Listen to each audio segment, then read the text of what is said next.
Yeah, let the rock music play. Hearts on fire over here. We got the desire. You know what's up. You know what's coming. Here we go. Let's rock and roll all the way. We're doing it Rocky style. We're doing it crazy style. We're doing it Power 32 podcast style, live back in action on the Power 32 podcast with Shane Miller, Ken Mahoney, Andrew Vigliotti, and myself, Jason Fearman. We're going to give our Twitter handles and everything and all that good stuff.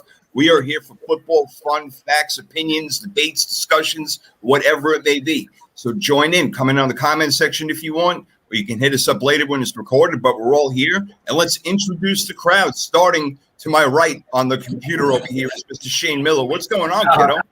Hey, what's going on, man? It's been a long time. But, Yes, I love you, and I was super excited to get on this.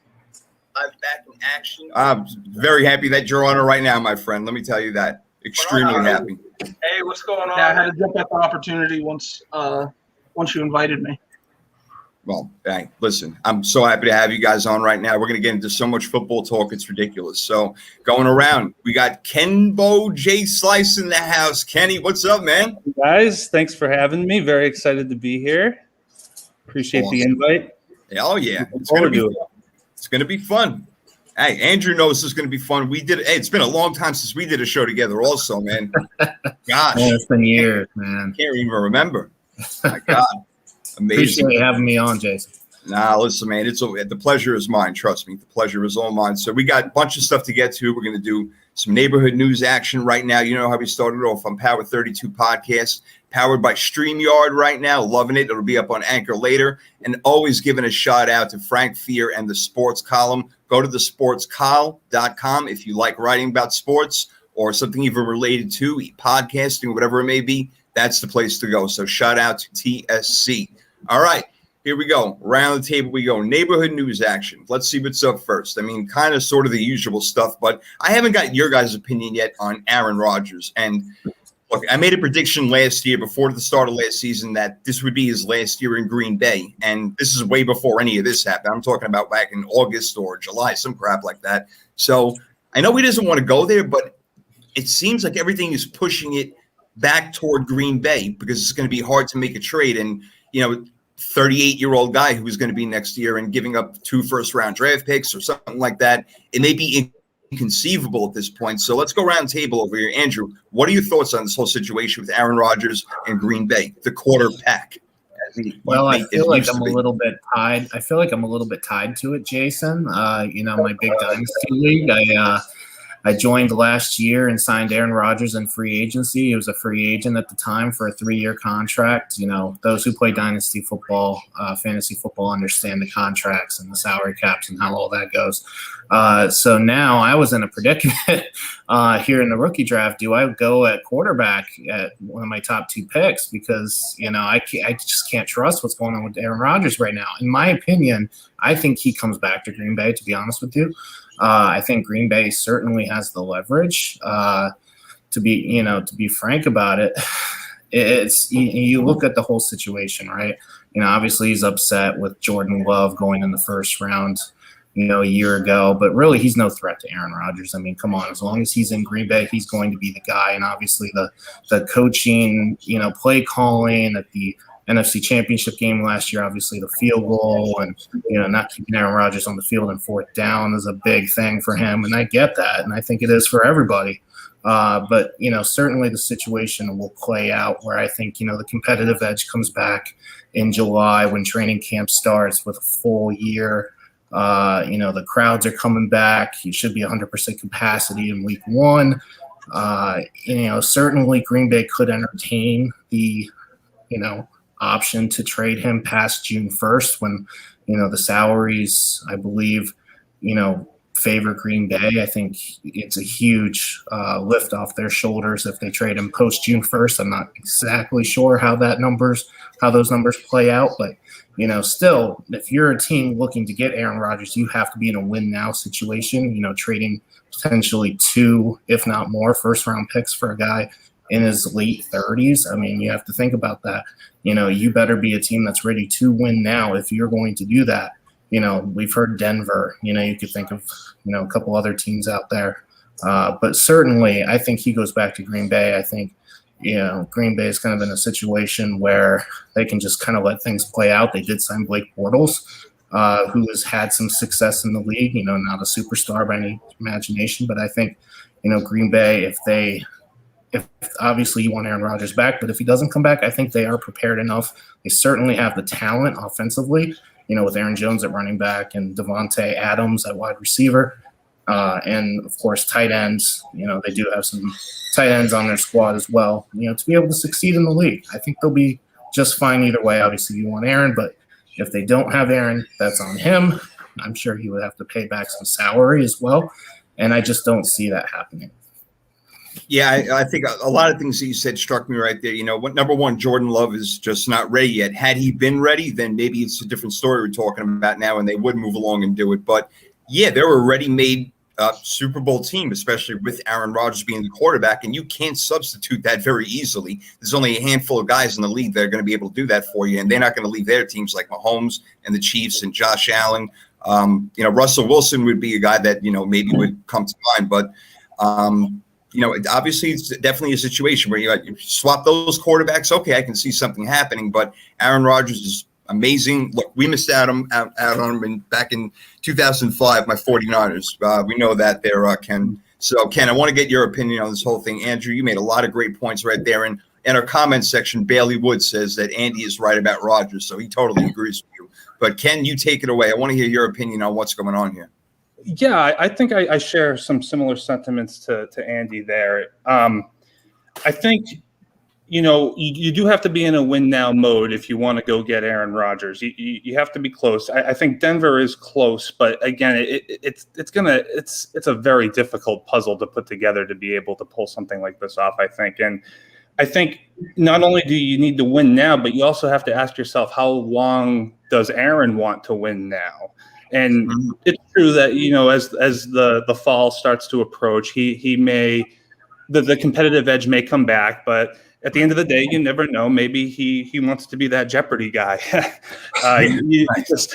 You just don't really know. I don't think anybody truly does know what Aaron wants. He hasn't fully said, I think, his unfiltered thoughts, and I think that is wise of him to do that. But if I was a betting man, I would put my money that he's going to come back to Green Bay, and they're very likely going to go on another deep playoff run with him at the helm, and probably this ends up being a whole lot of talk at the end of it. I think he's definitely frustrated. He doesn't like the Jordan Love, and I think he sees things like Tom Brady going to Tampa Bay and that organization really doing whatever they can to ensure success with Tom Brady now at the quarterback position. And I think that probably strikes a little bit of a nerve that Green Bay hasn't done that same for him. And right. I can't say that I blame him for some of that frustration. Hey, look, you see, I hear all you're saying right there. And I know, look, the best and most logical place for him is to go back and stay in Green Bay. I mean, they were that close to getting to the Super Bowl last year, as we know, Shane, which I'm going to go to you in a second. So logically it makes sense, but that's where I dig in deeper. I feel like the signing of Blake Bortles was a shot in the face, like a slap in the face to him, something like that. So, I don't know him. I'm not in his shoes. I don't really know how he feels. But to me, this is not a team problem, a player personnel problem. It's a front office management problem, and maybe an issue with the head coach, even though it seemed like things were going a little bit better last year, Shane. But if he does go somewhere else, it has to be to a winning team, because Aaron Rodgers has everything, and we all look at him as one of the best quarterbacks already that ever lived, but he's only got one piece of hardware as far as a Super Bowl trophy is concerned. He's got his MVPs, but he wants to win, and he's going to be around for probably 5 more years going on the Tom Brady diet, or maybe even longer. So, Shane, he's not going to end his career as a Packer, I don't think. What do you think is going to happen? So yeah, I definitely agree with the sentiments from Andy and Ken. But you've got to think Aaron Rodgers shunned his whole family. He's a guy that doesn't talk to his parents, doesn't talk to his brother. So obviously he can hold a grudge. And the signing of Bortles, I think, definitely is a shot to his ego. And Josina Anderson tweeted out a few days ago that Rodgers is enamored with the freedom that he would have in Denver. And he looks to the freedom Peyton Manning had when he went to Denver. Of course, Peyton went as a free agent, so the situation's completely different. Peyton wasn't traded for 2 first-round picks and probably a corner or a linebacker. Because I see Drew Lock staying in Denver and probably backing up Aaron Rodgers. But Denver could be a win-now team. They've got Jerry Jeudy. They've got Cortland Sutton coming back from injury. KJ Hamler proved to be a decent slot guy last year. And you've got Melvin Gordon, who wasn't great last year, but I think with Rodgers, they're not going to stack the box on it. If they had Rodgers, of course, they wouldn't stack the box on him. He wouldn't see 7 in the box every single down. Plus, they just got Javonte Williams, who I really love in Denver. Mm-hmm. Honestly, and Denver has a pretty good defense too. I think they got Ronald Darby. They just drafted the best corner in the draft in Patrick Surtain. So they've got a pretty good team in Denver, and I think if Rodgers were to go there, that would be a legitimate threat to Patrick Mahomes in the AFC. So you really got to think about that. Of course, Rodgers probably goes back to Green Bay this year, but I think Denver's definitely on his radar and would be the team he would go to in the AFC if given the opportunity. I don't see him wanting to stay in the NFC, especially as long as Brady's with Tampa, because you see those guys down in Tampa taking pay cuts to stay on the team because they know that team's probably going to go back to the Super Bowl, at least make a pretty big run. So if I was a betting man, I'd say Rodgers probably goes back to Green Bay, but I'd say there's probably a 25% chance he's traded, and it would be to Denver. And Denver makes sense. He said he wants to go out west. I don't know if West Coast, because Denver certainly isn't on the coast. But, yeah, it's out west, and it's in the AFC West where you would have to see Patrick Mahomes 2 times a year. The Raiders, Derek Carr, okay, and an upcoming Charger team with Justin Herbert. I don't know. I got one team that I want to throw at you, and you just say yay or nay and give me 10 seconds on it. I think that if he landed in Washington, that would be the absolute perfect spot. Running game, good offensive line, maybe the best defense in the entire league. And they have Ryan Fitzpatrick, who, gosh, we all love him for, the amazing, whether it's his tremendous beard or coming in to save the day at the end. I think if he went to Washington, they would probably end up playing Tampa in the NFC Championship game. What do you think, Andrew, real quick? I like it. You pair Aaron Rodgers offensively. That's really what they're looking for as a quarterback. They have that defense. They have that defensive line with Chase Young and company. Excuse me. I love it. Great fit. Yeah, thanks. Yeah, I really think so, Ken. I think that he would work out great in Washington. He'd work out great in a lot of places. I mean, let's be honest. He's Aaron Rodgers, right? But he wouldn't have a problem fitting in, I don't think, anywhere. But I think Washington actually, that's a Super Bowl winning team. I think if that trade were to be pulled off, I think it's a playoff team with Fitzmagic at the helm. I think, and I think with Aaron Rodgers and the up and coming receivers and the running back Gibson that they have, I think they really have a strong chance to go deep if they can pull something like that off. Again, I don't know the logistics behind it, salary wise and everything, but very promising. Yeah, it would definitely include a lot of draft picks, a lot of future draft picks, no question. But I'm sure Washington would be willing to mortgage their future and get their 4th Super Bowl ring. They had 3 in the 80s. The former Washington Redskins had 3 in the 80s with 3 different quarterbacks. Amazing. Joe Gibbs, way to go, coaching all those guys. But, yeah, Shane, I really think Washington among a lot of teams would be great. But Washington right away comes to mind, and I think that they would obviously own the NFC East, even though I think that division will improve. It's hard to say that, yeah, obviously they're going to improve. They were freaking terrible last year. Nobody finished over 500. But what do you think about that team? No, that team would be excellent. Terry McLaurin's probably one of my favorite receivers in the league, and I think he's super underrated. Guy seems to catch close to 100 balls every year he's been in the league and get over 1,000 yards. And to have a legitimate quarterback throwing to him would be pretty dangerous. I have a hypothetical to throw at you, Jason, that you might not be ready for. What if Seattle decided to swap Russell Wilson for Aaron Rodgers? Because Russell's upset out in Seattle. Russell's played in Wisconsin at the University of Wisconsin, so he's familiar with the area. What are your thoughts on that? It'd be tough. It would break my heart to see Aaron Rodgers in the division getting back at the 49ers for not drafting him first, and he would probably run the scoreboard up on us, even though we have one of the best defenses in the league. So with that in mind, no, I'd rather see Russell. We're used to a Russell more, even though we have a lot of we have a good history against Green Bay. Even Aaron Rodgers, we have a really good history against him, but history does change sometimes overnight. So, yeah, that would freak me out a little bit. I think that would make Seattle an even better team. No question. I like that, though. I like bringing that up. That's a good one. Another player I want to go around the clock with you guys is Julio Jones. It seems like it's inevitable that he's getting traded. Where? Gosh, I would love to take him on the Niners. What do we give up? We don't have too many more draft picks, certainly not a first rounder anytime soon. So maybe tough for us to get him. But let's go around real quick and try to think of like a team that could possibly get him, could use him. Washington is definitely one of them. That would increase their chances, no question. Don't know if he's going to end up there. But what about Julio Jones down by the schoolyard? That's what nickname I gave him, the schoolyard, the other day because of that song, because he owns it, and he's 32, but he still plays well, but getting a little bit more injured. Andrew, what do you think about Julio Jones and leaving Atlanta as Kyle Pitts comes in and becomes the new face of that offense?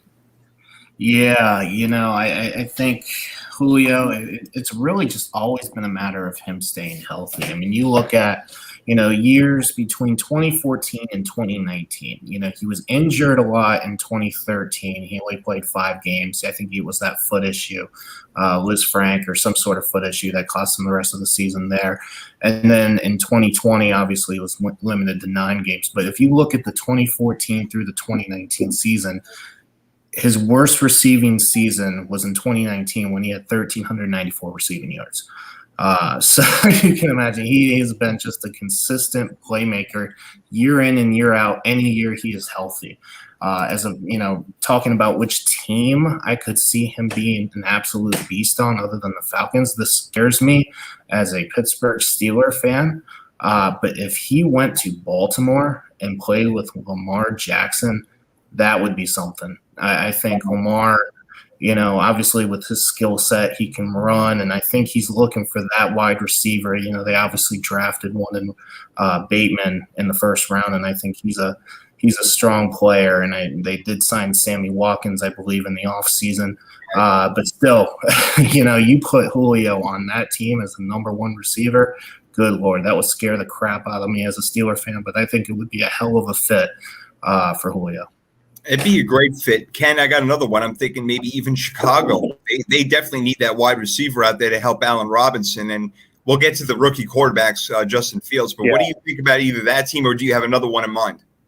I could see Chicago being a potential fit to complement Allen Robinson. They really don't have a number 2. Miller has not stepped up. Anthony Miller has not stepped up in his time there. And, Allen Robinson is a stud. There's no doubt about that. Maybe Cole Kmet takes a step forward, but Julio would step right in there and be a prolific talent.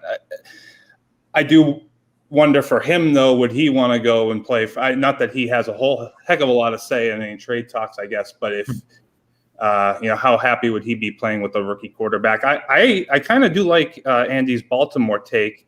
Didn't actually come to mind myself, but with all the reports that Lamar Jackson and Harbaugh really want to start to get a passing offense under their belt and really start to air it out a little bit more, you could see Julio and Lamar kind of connecting a little bit.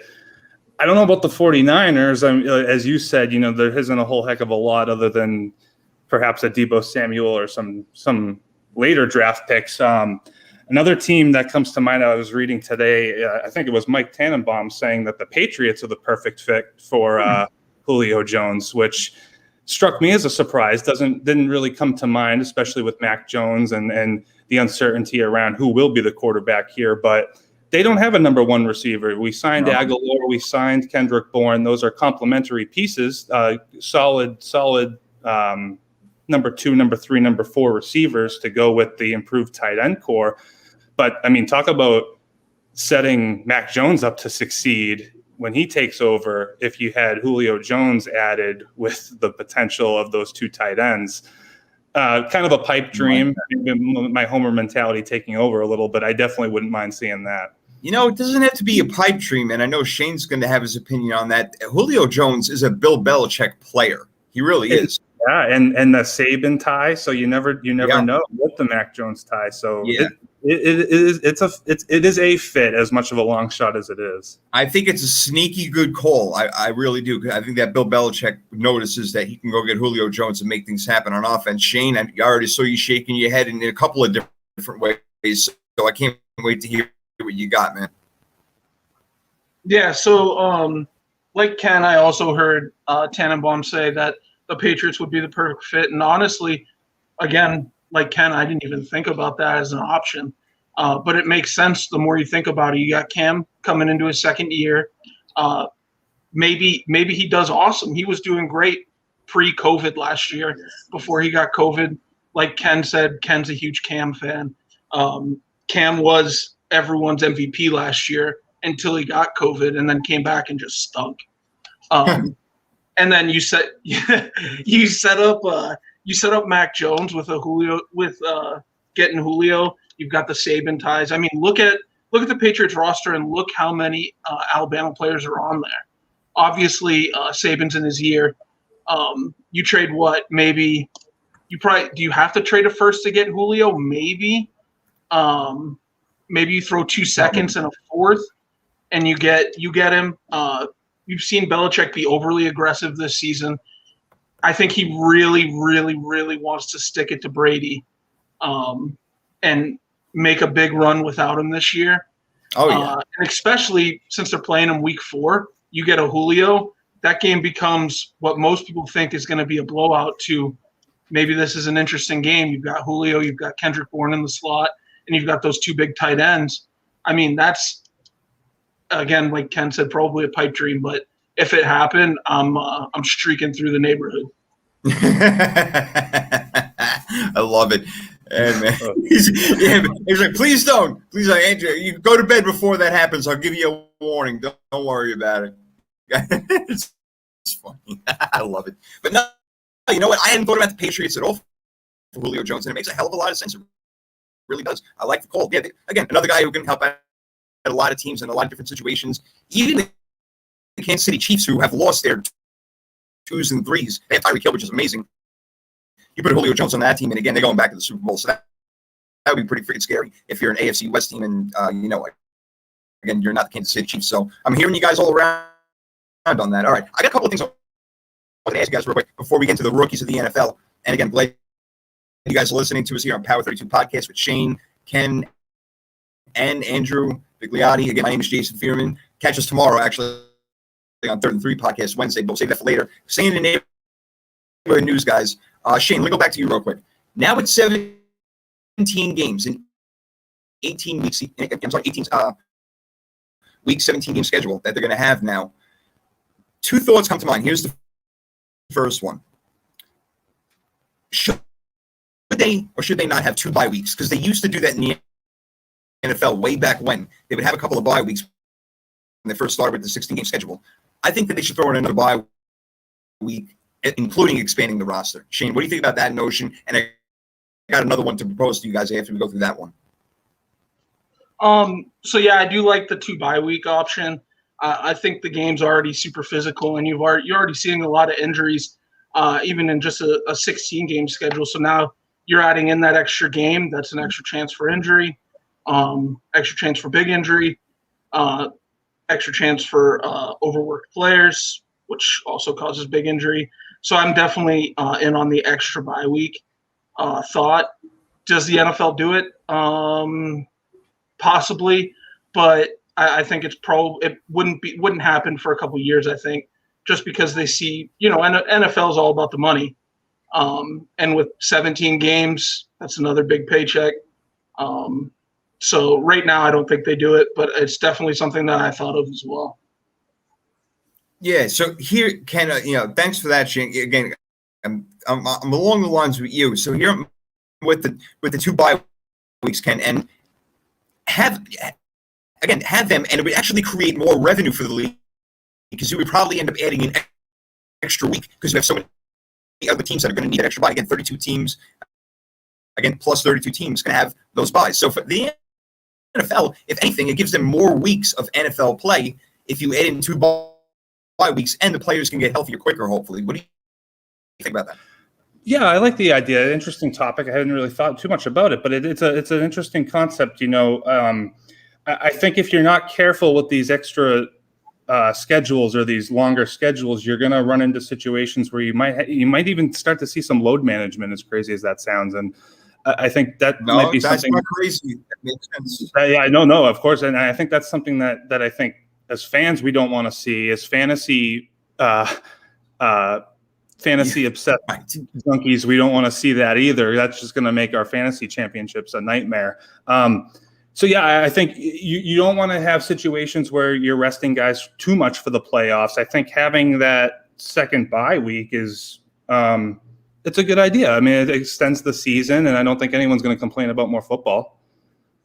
Right. That's kind of what I was thinking. I thought that it was a win-win-win around all for everybody, Andrew. But are you with me, or am I not seeing something here? I never really thought about it. I think having an extra week is obviously great for us fans, an extra game for our, to see our teams play, to, have all the storylines and, obviously fantasy football. So my concern this year is with the extra week, did the NFL screw up with adding, with the bye weeks, just having one bye week? I'm hearing that we're going to have some buys on week 14, which might impact fantasy football playoffs. Correct me if I'm wrong on that, if we're still doing week 14 as a potential for fantasy playoffs with 18 weeks now. So that might be a cluster in and of itself, let alone adding 2 bye weeks. Did the NFL screw up with their lone bye week for every team? So we'll see how it works. I think we'll have a better idea after this season because we'll be able to see how, the new layout is with the 18 weeks, with the 17 games. And I think maybe this time next year, we're having a different conversation or more intense conversation about it. So I think it's to be determined, to be honest with you. That's a great answer. And it kind of leads me into what I wanted to say with one more statement going around, and then we're going to get into the meat of the show over here. With Thursday night football obviously being so prominent, and a lot of teams do get the opportunity to go into Thursday night football, but the schedule makers, why can't they make it where the teams that are playing on Thursday night have a bye the week before? I mean, really, how hard is that for them to actually figure out and do? It shouldn't be that complicated. They're flying teams over to London again this year. They're bringing that back. So why not, again, a team plays on Sunday, they're banged up. They don't get a week chance of practice. That's why we see low-scoring, sloppy games on Thursday night, Andrew. I think that the league needs to get it together and have the bye week. If it's just going to be one, have it before those teams' Thursday night game and keep going down the line and doing it that way. And yeah, you don't want to go into week 14. I agree with you. From a fantasy perspective, and that brings in a lot of revenue for the NFL also. So they're not going to want to go that far. But again, the notion of having that going on, Andrew, the bye week before the Thursday night game, to me makes a hell of a lot of sense. It's something they should do.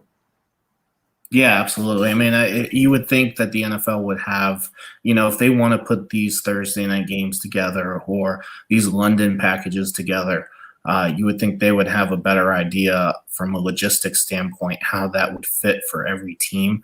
It just, for me, I think they're wanting to expand more and more to London or to other, cities, Mexico City being another one that the NFL has dabbled in before.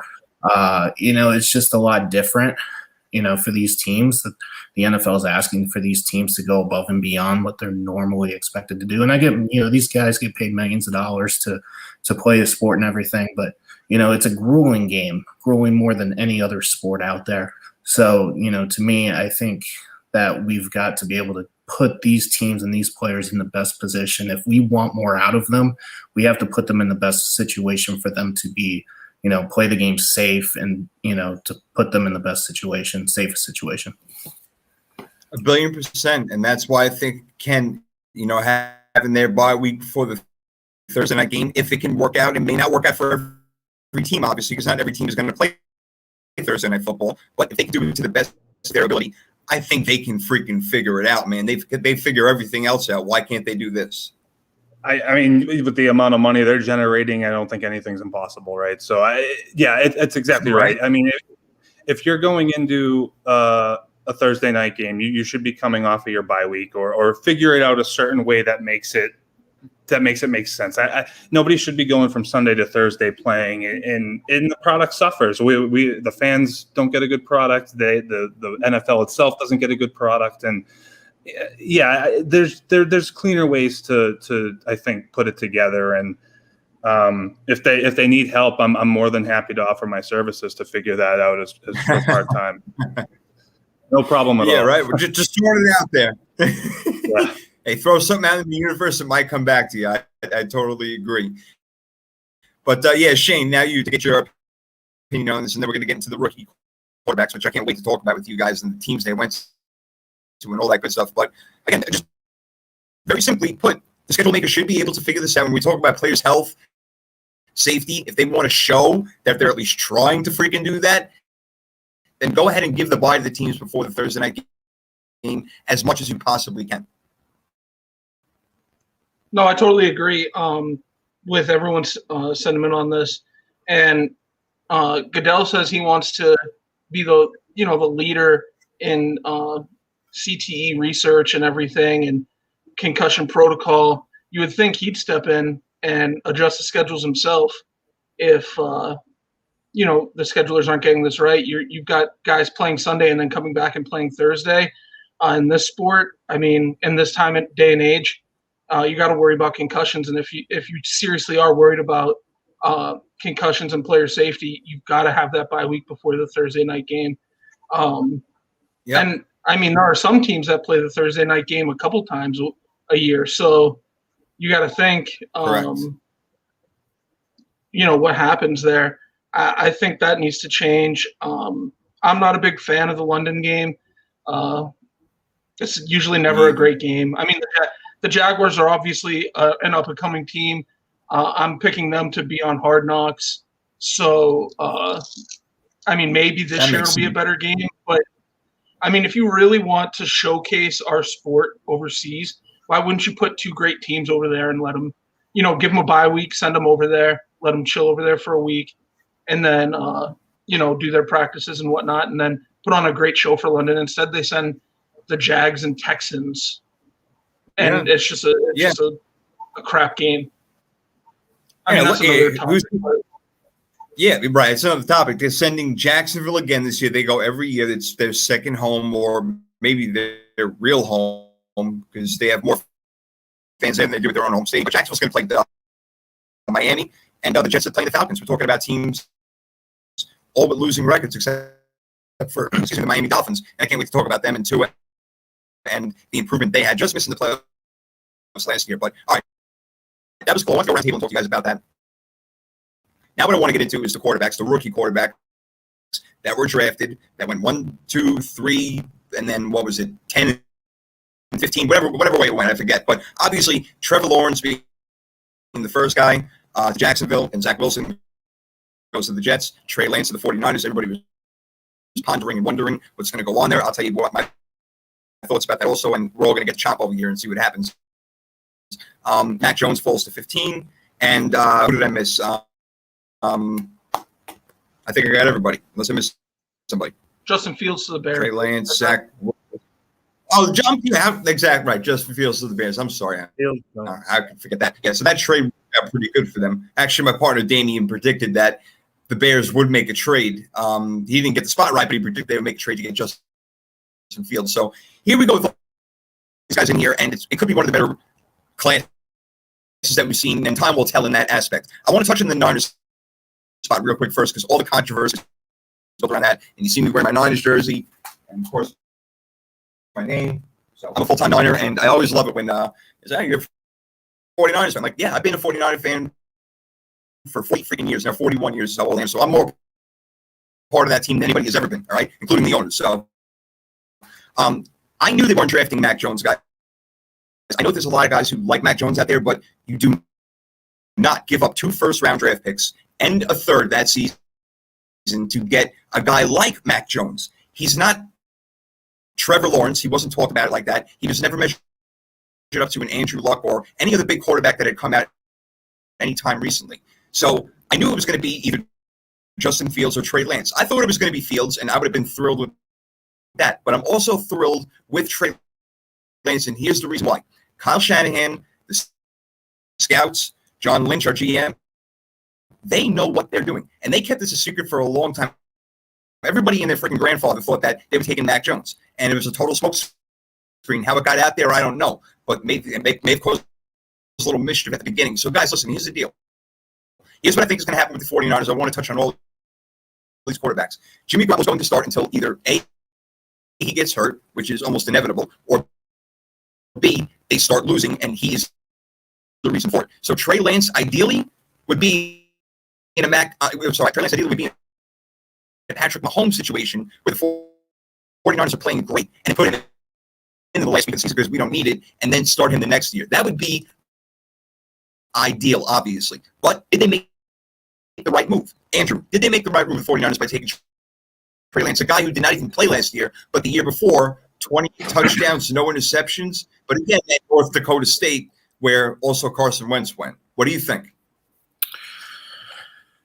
It's kind of an unknown at this point. We've seen what we've seen from Trey Lance over the last, his last year of playing. I think he actually has the most upside in this draft. To me, we've seen Justin Fields, we've seen, Trevor Lawrence, and some of the other guys in the class last year. Zach Wilson. But Trey Lance to me is kind of I'm kind of the guy I'm most intrigued about. And I kind of liked how you surmised it in your 1 minute, 12-second video clip yesterday, kind of similar to maybe how the Kansas City Chiefs groomed Patrick Mahomes, with Alex Smith being there, him kind of taking the reins in his rookie year.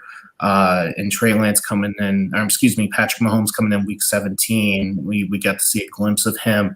And then Mahomes kind of showing us, his skill set and, balling out like he did the next year. We were like, whoa, where did this come from? And maybe, right. I'm not saying Trey Lance is going to be like Patrick Mahomes, don't quote me like that, but I think right. He's got a chance to impress, and he doesn't have to do it right away. He doesn't have to play week one, of course, unless he wins the job over Jimmy Garoppolo. And I definitely see Trey Lance playing at some point this season because Jimmy G has just shown he is not able to stay healthy for a full season. And I think that's what, the 49ers are really most concerned about. I think when he's healthy, Jimmy G is a solid quarterback. And I think he can get you to the playoffs. I'm not sure if he can win a Super Bowl. He's very close a couple years ago, obviously, going up against Patrick Mahomes. But he did miss a throw in the first half that could have changed the game. Credit Patrick Mahomes for coming back in the second half. But nonetheless, Jimmy G is a solid quarterback, but he just can't stay healthy. And I think the 49ers are trying to go in a potentially different direction, not necessarily right away. They might give Jimmy G the nod early on, but I, of course, can see him going down with a knee injury or a shoulder injury or something, the first month or two of the season. And here comes Trey Lance, and he might not give it up after that. We'll see. But I'm very intrigued about it. Yeah, and that's the big thing. He needs to be the second string guy, Ken, coming out of camp, because I want him ready. Everybody's going to want him ready to do what he's going to do. Again, whether Jimmy G is failing or falling, one or the other is going to happen, unfortunately, I believe, at some point, even though he did manage, again, our way and helped out through the season. But so, Ken, your opinion on did they make the right move with the little that we know, but having the faith and the trust in these scouts and the 49ers who have made great decisions since John Lynch has got there with Kyle Shanahan? Yeah, I originally did not think it was the right move being a Fields fan, being partial to Fields, though I do think that while I wouldn't say I think Trey Lance has I would say Trey Lance probably has the most room to grow amongst the quarterbacks, in my opinion. I think I like that Mahomes take, not because he'll be Mahomes, but because I don't think Mahomes was expected to be Mahomes, and I don't think we really know what Trey Lance could be yet. And I think Shanahan is the perfect fit for him because Shanahan just has a way to mask the deficiencies and highlight the skill set. And I don't expect greatness in 2021, so I would also agree that the ideal scenario is for Jimmy to play the year and play it well. But we've seen what happens, and he does play. Jimmy does play the position well, and I think he's serviceable. But I think his upside is certainly capped. We know what he is now, and I don't think it's a Super Bowl winning quarterback. So I think he's keeping the seat warm, and I think if the team loses multiple games in the first, let's say, 6 weeks, 4 weeks, I think that the rumbling is going to start quickly. I don't think the tolerance will be very high. I totally agree. When you go up and you draft a guy at number 3, you expect him to play right away. But again, that's not what the 49ers plan is, and I totally understand that, Shane. I'm on board with that. But when he does come along, he needs to be ready. That's why this training camp, not just for Trey Lance, but for all the quarterbacks that were taken, and we're going to get to all of them right after this, after you give your opinion, is so crucial, so vital, where we know Justin Fields is going to try to battle it out with Andy Dalton, who's going to be the number 1. We know that Trey Lance is not going to be the number 1, but he's got to play like he is the number 1 because, again, it is inevitable. He will get in this year. No, absolutely. Again, like Ken said, we know what Jimmy G is, and he's just keeping the seat warm right now. I don't see Trey Lance not taking over at some point this year. And, I mean, he's definitely got upside. I mean, Daniel Jeremiah compared him to Andrew Luck. So that's big shoes to fill. But Trey Lance is exactly what Kyle Shanahan's been looking for. He wants to run that spread offense. Jimmy can run it a little bit, but Jimmy's reckless. He doesn't slide, which got him hurt a couple years. What was it, last year or the year before? Not sliding when he was scrambling out of the pocket. So if he can teach Lance to get down when it's necessary, not take hits when he doesn't have to, he could turn out to be one of the better quarterbacks in this draft. I still think the sample size is pretty small, and playing in a small college, it's tough to say. But he does have the weapons there. I mean, he's got George Kittle. He's got Brandon Ayuk, who came on big last year playing with nobodies at quarterback. He's got Deebo Samuel if he can stay healthy. So, I mean, the Niners do have a pretty dynamic offense. Absolutely. So it'll be interesting. I think the Niners could surprise some people if Lance takes over early enough. You see, and I thought everything that you said about Lance, I think about Fields also. So, and I thought that's why they're going to go there and say, you know what, forget Jimmy Garoppolo, let's start our future right now and let's go with Justin Fields. They didn't do that. I trust them, so I'm going to go with it and let it happen. Was it the right choice? We're going to find out in, I don't know, I guess 3 to 5 years from now if they made the right decision. A lot of people said Mac Jones. Let's talk about him. Oh, go ahead. Go ahead. Yeah. I was just going to say John Lynch has got a pretty good track record in the draft. He's done amazing in San Francisco. So, I mean, if I were a Niners fan, I would definitely trust the process for sure. Absolutely. I totally agree. I do trust them, and they're very, very good at keeping things quiet. That's why when something pops up like that trade that they made, nobody saw that one coming at all. They're very good at keeping things quiet in-house. So I give them a ton of credit for that. The guy who a lot of people thought they were going to take was Mac Jones. I knew it was not going to happen.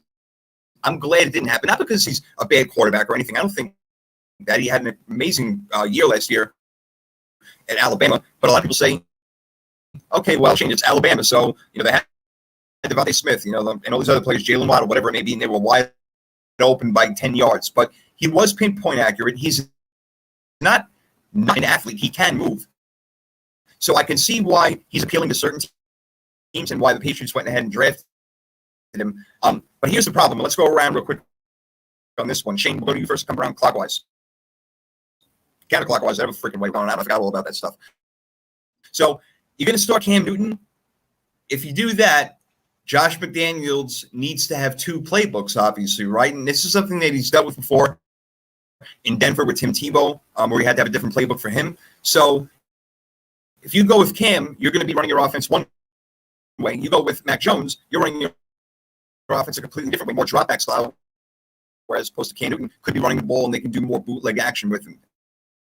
So do you think that they battle it out in training camp, or do you think that Cam Newton is going to be number one no matter what? Shane, you first, and we'll go to everybody and ask that question. I do think Cam will go into training camp as the guy. Cam, he's got that swagger. He's definitely going to go in like he's taking the job. It's his job.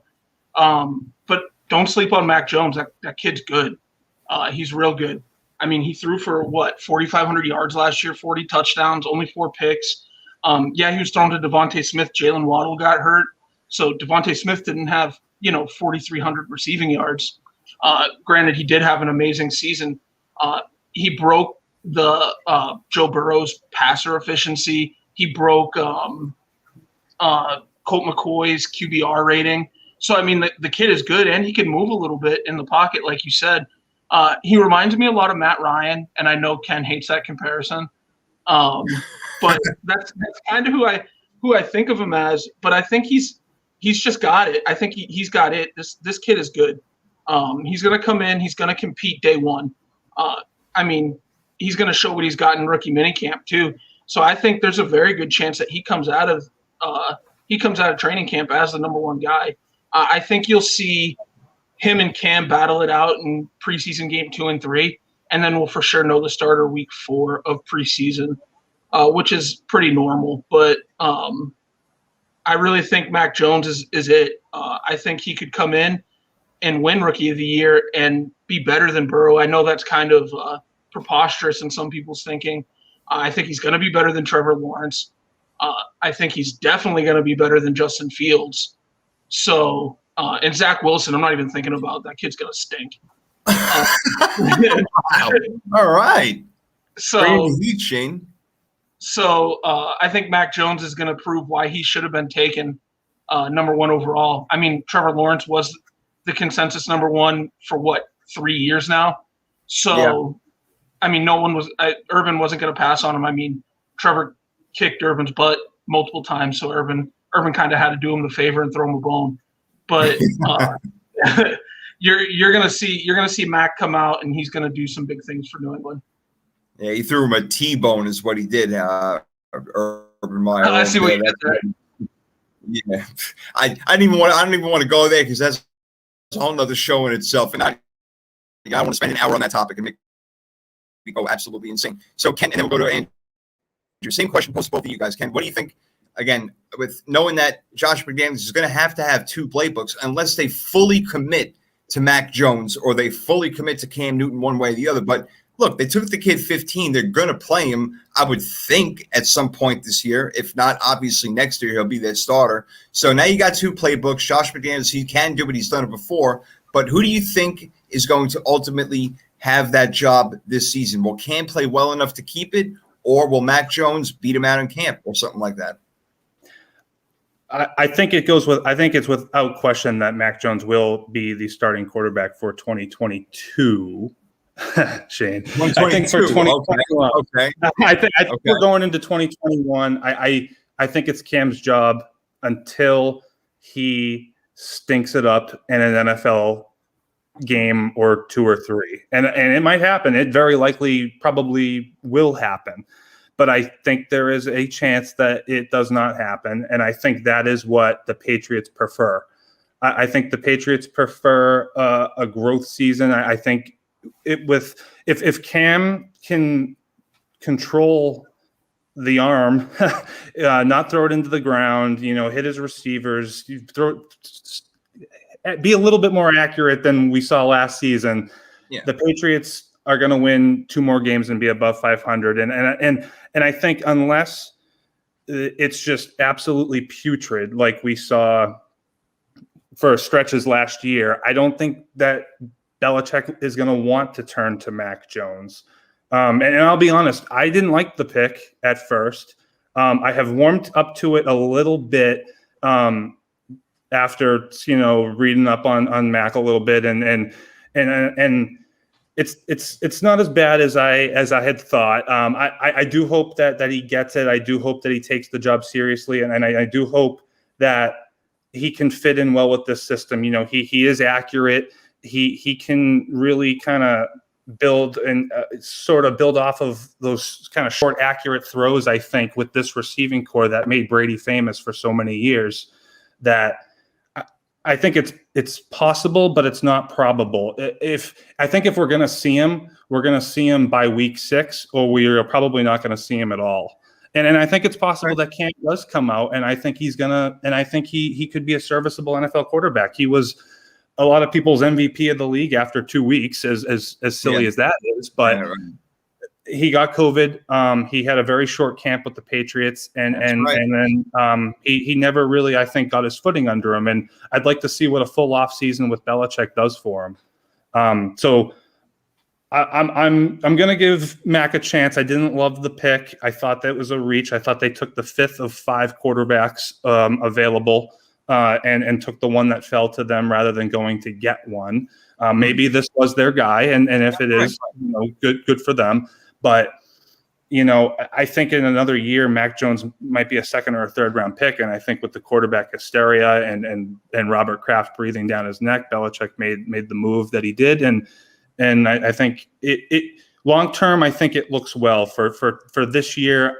I don't think we're going to see him unless it's absolutely putrid, and if it is absolutely putrid as a Patriots fan, I hope we do see him, because I can't take another year of that gameplay going into December and January.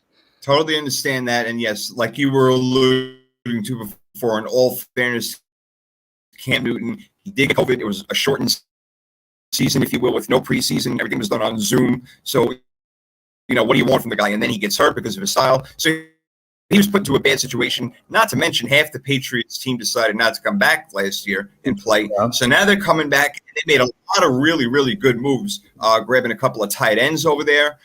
The Patriots are going to be real deal business. And if Cam Newton can stay healthy, I believe that he can get the job done, Andrew. But if he doesn't, it'll be Mac Jones. But there are weapons there in Patriot land, Andrew. I don't know how I'm going to compete with 2 Patriot homers over here, Shane and Ken, but I'll try my best. Mac is. We'll see with Mac. I think we'll give him the benefit of the doubt. He improved year over year with his numbers at Alabama. Of course, it helps playing with guys like Jalen Waddle and Devontae Smith, and especially Devontae Smith last year, and he was just lighting it up. I mean, you're going from 1,500 yards to 4,500 yards, a 3,000 yard improvement from year over year. I mean, that's going to get you drafted in the first round. It is what it is. But the Patriots do have weapons, especially at the tight end position, getting Jonnu and Hunter Henry. Those are 2 big additions for them. And we all know how much Bill Belichick loves, A, the dad bod quarterback look coming out of college, and 2, the tight end position. And he's got both of them now at his disposal. And I kind of lean towards Ken in terms of how he'll be used initially. I like Cam as the early favorite to get the job. He was signed back for a reason, and I think the Patriots knew they were going to get a quarterback. I'm venture to say that Bill Belichick probably knew he was going to get Mac Jones at 15. He knows the landscape of the NFL. He probably knew where these quarterbacks were going more than we did. So I think he knew what he was wanting and likely getting, and signing Cam just kind of gives them, some insurance, because I'm sure he is not a fan of getting Brian Hoyer back and Jared Stidham as potential starters for next year. So obviously Cam will be there. And I think he is the starter for much of the season. If they get into the middle of the season and he, say they're, I don't know, we'll put a record out 4-4 or 4-5 or 5-6 or something like that. And they're probably not going to make the postseason, although I'd venture to say with an extra week, they'll still be in contention even at that record potentially. Unless, I still see just Cam playing and being the guy unless they're totally out of it or he gets injured. See, like I said, I can't compete with there we go. Look at this guy. I love it. That's excellent. I had to match. I had to match fire with fire. You know. Right there you go. There you go. I don't have a Patriots jersey. You'll never see me with one. Yeah, you guys had Really your well, rivalry for a while.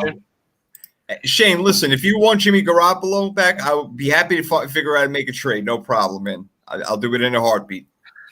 We'll take Jimmy if you give us Fred Warner too. Oh, well, no, yeah, come on. You're not taking Mike linebacker. What, are you kidding me? Heck no. No way. Best linebacker in the game. I love him. Thank you. God bless you for saying that. You know what? People didn't know about him until he played in the Super Bowl and he had that not miraculous, but a marvelous game. But for a guy who watches the 49ers every single day, I know how freaking great he is. I'm like, guys, this is Fred Warner guy, number 54. Just watch number 54 in the field and what he's in on every single play. So I love that you brought that up. All right, let's go to another quarterback, Justin Fields. I was salivating about the country. Drafting, but the 49ers didn't, and Chicago moved up to get him at pick number 11. It was something like that, 10 or 11. So they got their quarterback in the future, and Andy Dalton, QB1. I don't think so. I think he's going to be QB2. I think Justin Fields wins this job coming out of training camp. He's hungry. He's young. He's going to look good. They're going to be able to do a hell of a lot more different plays with him than you can do with Andy Dalton, obviously, who is going to be a statue back there. Dalton is a fantastic backup. Yeah, I think he can start in this league, no doubt, but he's not going to do it for Chicago. So, Andrew, with that being said, let's go to you real quick. Justin Fields, I think he wins, and he's a week one starter for the Chicago Bears for a lot of reasons, including the fans wanting to see that and needing to feel that life again. Even though they did make the playoffs last year, it almost feels like they won one game. It's that strange, Andrew. You know, I actually, you know, from seeing Justin Fields play, you know, in the Big Ten a lot and being a Penn State guy, and I think Justin Fields is going to be a pretty strong quarterback at this level. I actually like him a lot. Now, from a Chicago Bears standpoint, they need to get this right. They need, more than any other team who drafted a quarterback this year, they need to get this right. And Matt Nagy needs to get this right, and the front office needs to get this right. So if he's not ready to potentially take over the reins in week one, that's okay to me. That's perfectly fine with me.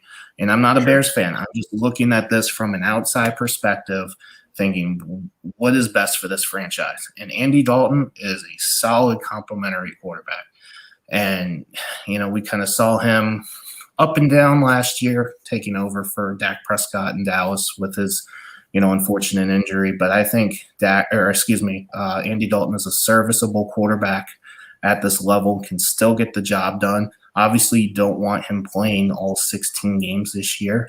But I think, again, 17 games. 17. Yes, yeah, used to it, right? So you don't want him playing all 17 games this year. Obviously, you want Justin Fields to be the man as soon as possible, but they need to get this right. They can't rush him, and I think once he ultimately gets to being the starter, obviously the goal would be to always have him be the starter and be the franchise guy. But more importantly, they got to get this right. They need to really see how he does in training camp and, you know, go from there. Yeah, we all know they haven't had a quarterback in the longest time. They thought Mitch Trubisky was going to be that. Well, they should have moved up and traded Patrick Mahomes. Got Patrick Mahomes. Obviously, we wouldn't be talking about this right now, but maybe they're getting their version of Patrick Mahomes going to UConn on this one. You know, it's funny. Andrew, I got to mention to you, I'm still having a hard time with the 17-game schedule, and I still call the Chargers San Diego, so I can't get out of this funk. And forget about the Raiders, calling them the Las Vegas Raiders. I feel like I'm throwing it in my mouth. As a guy with, you know, some OCD issues, you know, I have a huge problem with the odd number of games now. So it's 17. So 7 and 10 or 8 and 9 is just going to screw with me for a long time. It's going to be hard for me to get used to. It's true. You're used to the same perfectly, you know, 7 and 9, 9 and 7. We've had these same win-loss totals. It's just been in my head, 7 and 9, 8 and 8. 8 will never be a thing again, and it just stresses me out. There's no more 500. I know. Ugh. I don't That like is so funny. Listen, I'm OCD also, man. I got to make sure the door is locked 742 You're times. laughing because you know.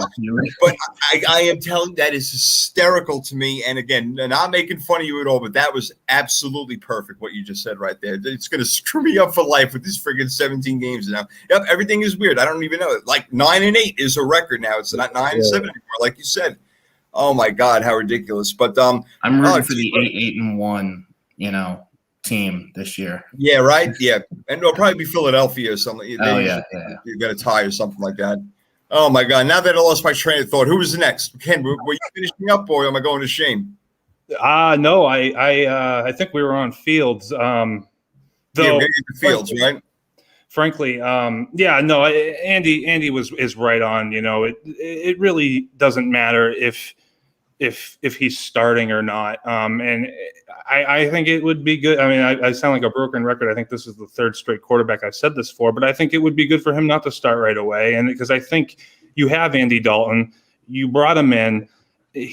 From what he has said, he expected to be the starter when he was signed. So it's just like, why do you don't want to create some turmoil if you don't have to? If Fields comes out, he wins the job, and he's ready to go, you play him. But I'm not convinced of that, and I think, like I said, he's a wide receiver athlete with a quarterback arm, and you have so much promise with this one, and you haven't had a quarterback for what seems like decades now. So let's do this one the right way.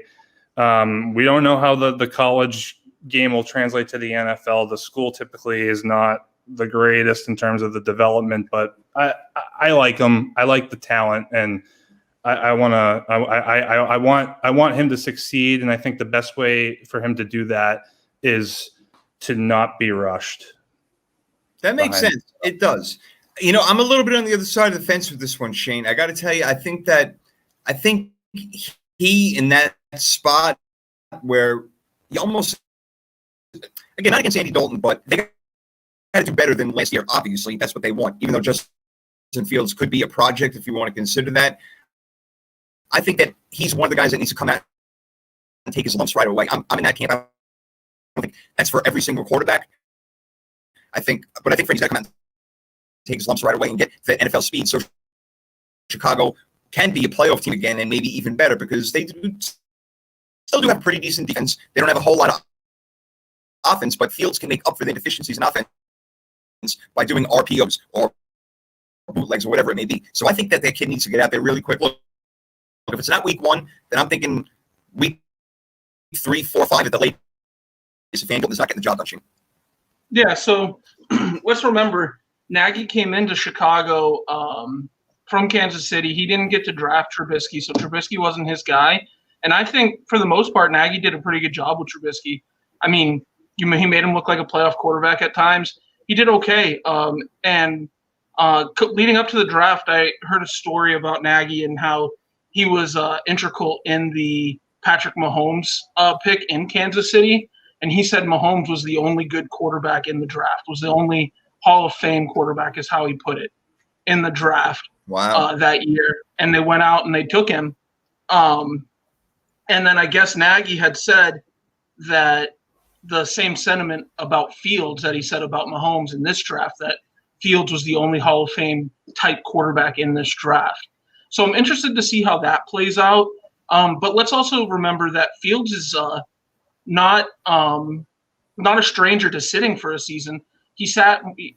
Remember, he started at University of Georgia, and he sat behind Jake Fromm for a year.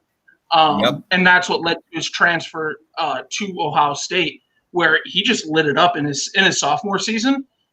3,000 yards, 40 touchdowns, amazing. And then last year, let's not forget, Ohio State had quite a few games canceled because of COVID. He only played 8 games, and he still had pretty close to 2,500 yards passing. And I have his stats pulled up. And he had 22 touchdowns, and that was in 8 games. So you think he plays a 14-game schedule, he plays 6 more games, he's probably touching 4,000 yards and another 40 touchdown season.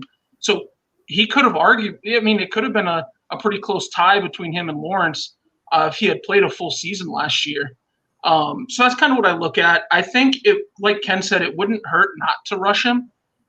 Let him sit for maybe 8 to 10 games. I don't know how long a leash Nagy will have on Foles and Dalton, because I think if Dalton starts to struggle, I think they go to Foles, and then Fields is a third option, because I think Nagy and Pace bought themselves at least two to 3 years by drafting Fields. That's a good point.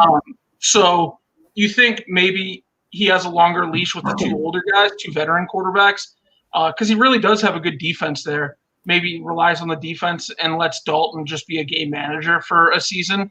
Let Fields sit, learn the offense, and then come out next year and just light it up. Obviously, the fan in me would love to see the young guy go out there and just light it up for the Bears, because the Bears haven't had a good quarterback in years. When they went to the Super Bowl, they had Sexy Rexy as their quarterback. So,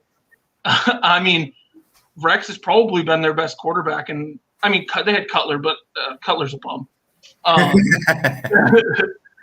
But so I say Rex has probably been their best quarterback in the last 20 years. So, Fields has got the it factor. I think he could be amazing. I don't think he's better than Mac, and Ken will disagree with me. Ken wanted Justin Fields so bad it was ridiculous. Oh, I did. I knew when they screwed it up. Yeah. But I think Nagy has a pretty good feel for quarterbacks. I actually really like him as a coach. I know a lot of Bears fans are hot and cold with him, but I think he got this one right. Yeah. Oh, I really think so. And I think that we're going to see more sooner than later. Andrew, did I get to your Fields take? I'm sorry. Yeah. He went. I did. I just want to make sure. All right. Going right. Zach Wilson. Okay, so let's talk about him real quick. This is going to be a little short for me because I got to see exactly what's going to be going on with Zach Wilson, this whole team. To me, guys, they made a mistake. They should have kept Sam Darnold and built around him, the entire team. Acquired draft picks for that second pick overall. That's what they should have done, but they didn't believe in him, and they're the football team, so I'm going to have to go with what they say. So they say Zach Wilson is the guy, and that's what they want. So that's the player, but he doesn't have a lot to protect him yet. They drafted another offensive lineman this year. They got Mekhi Becton. So he's going to need to be protected. He is athletic, and he can certainly throw the ball, but who is he throwing to? I think again, it's one of those situations, guys, where you know that it depends where a quarterback goes to. Like Justin Fields going to the Bears is perfect because they already are a playoff-made team. Trey Lance going to the Niners is perfect, playoff-made team. Mac Jones going to the Patriots, playoff-made team. When you look at this situation now with Zach Wilson, it's going to be years before they get anywhere near the playoffs because they do not have the pieces around them. So I think that Zach Wilson, Andrew, is set up for failure. Oh, man, this is tough for me because I've always been a Darnold guy myself, and I wanted to see Darnold get another opportunity in New York with a different coaching staff, although I really like where he ended up in Carolina. So I actually like it better. Of course, they played week one. Yeah, and had he would have stayed in New York, I don't know if he would have gotten that fit anyway with a defensive-minded head coach going to New York. So I really like the fit in Carolina, but in any respect, it's gonna be hard, for Zach Wilson. I think at least out of the gate, I would like to think that he would show that a lot of mental fortitude. He's gonna have to show that. Obviously playing in New York to begin with, but with a team like the Jets who haven't had the best track record in recent years and beyond recent years and developing quarterbacks, so. He's going to have, guys like Corey Davis, at his disposal. Not a true number one guy, Chris Herndon as their tight end. To me, it's just not really going to get it done. For me, it's going to have to be, will Zach Wilson make these guys better? And I'm not sure. He looks like he should have went to the prom at the draft. It looked like, to me, he was getting ready for a senior prom and not the NFL draft. So, that not necessarily not, but at the same time, I think it might be a struggle for him early on. Yeah, I would definitely imagine it's going to be a struggle, Ken. You know, again, not being put into the right position, not having players around him that are successful. And yeah, he did a lot of things at BYU where you don't have all these amazing players. So maybe there is something to it, and he has that it factor. But in this division now, with your Patriots, the Dolphins, who are just sniffing the playoffs, and the Buffalo Bills, who are sniffing a Super Bowl, damn, man, if they don't go 0-6 in this division, I wouldn't be shocked, Ken. Yeah, they might steal that typical Jets Patriots game in New York, but you're right. I feel for the kid because to me he is. I'm afraid of what he could become. He might be that quarterback that never truly had the supporting cast around him to succeed, sort of like an Andy Dalton or maybe along those lines, but. Yeah. I don't see how he's walking into a situation other than the coaching staff. I don't see how he's walking into a situation that's that much better than what Darnold had. And I share Andy's thoughts exactly that you were in a perfect position to just give Darnold another shot. And maybe you really don't like him, but I think that's going to come back to bite them. I really do. And I think Wilson, I like the kid. I hate the situation. He's going to play immediately, but again, he's not surrounded by that winning mentality. He's not surrounded by that positive experience. I think I'm worried. I think they should. Maybe they still can. I think they would do themselves a service by adding a veteran backup to sort of help educate him, help bring him along. He did play at BYU. I thought he kind of came from obscurity to all of a sudden, the number 2 pick down to the Jets. I'd like to see him. Maybe Nick Foles is that guy in the Bears because they certainly don't need him. I think Nick Foles is a perfect fit as somebody who could come in, be a backup to Zach Wilson, and it might not help in the grand scheme of things. They might have more issues than that, but I certainly think having some sort of a mentor of some sort is going to be helpful to him. Yeah, I would. Yeah, and he definitely needs that, and he's going to need a lot of picking up off the ground. Unfortunately, it's definitely going to talk about take your lumps. He's going to take a whole lot of lumps, so it's going to be a real deal for him over there, Shane. Yeah, I feel bad for the kid, but you know what? If they can accumulate more draft picks, maybe get some players who are in free agency next year, get them attracted to the New York Jets again. Maybe they do something with their uniforms to make them look cool. I don't know. So they got to do something, but they're not attracting the players right now at all. If anything, they're unattracting them. Players don't want to be there at the moment. So Zach Wilson, awesome player, I think, from what I've seen. And granted, it's been very limited, but this is what I'm talking about. If he had gone to the Chicago Bears, I think that he would have a really good season coming up that we could look at, but he's not. He's going to the New York Jets, and that's the problem, Shane. No, for sure. And I kind of get where Ken's coming from, but I think, honestly, the Jets have one of the best young head coaches in the league right now coming from the Niners. Yes, they do. Robert Saleh. I think he's excellent. And if there's someone to bring a positive experience or a positive attitude to that franchise, it's him.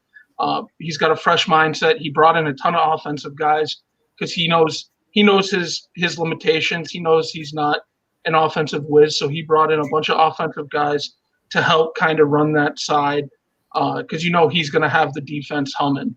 While I'm not a huge Zach Wilson supporter, I think like Andy and Ken, maybe they should have gave Sam Darnold another shot, traded their pick, picked up assets to kind of fill their team out throughout the draft this year because they do have a lot of glaring holes.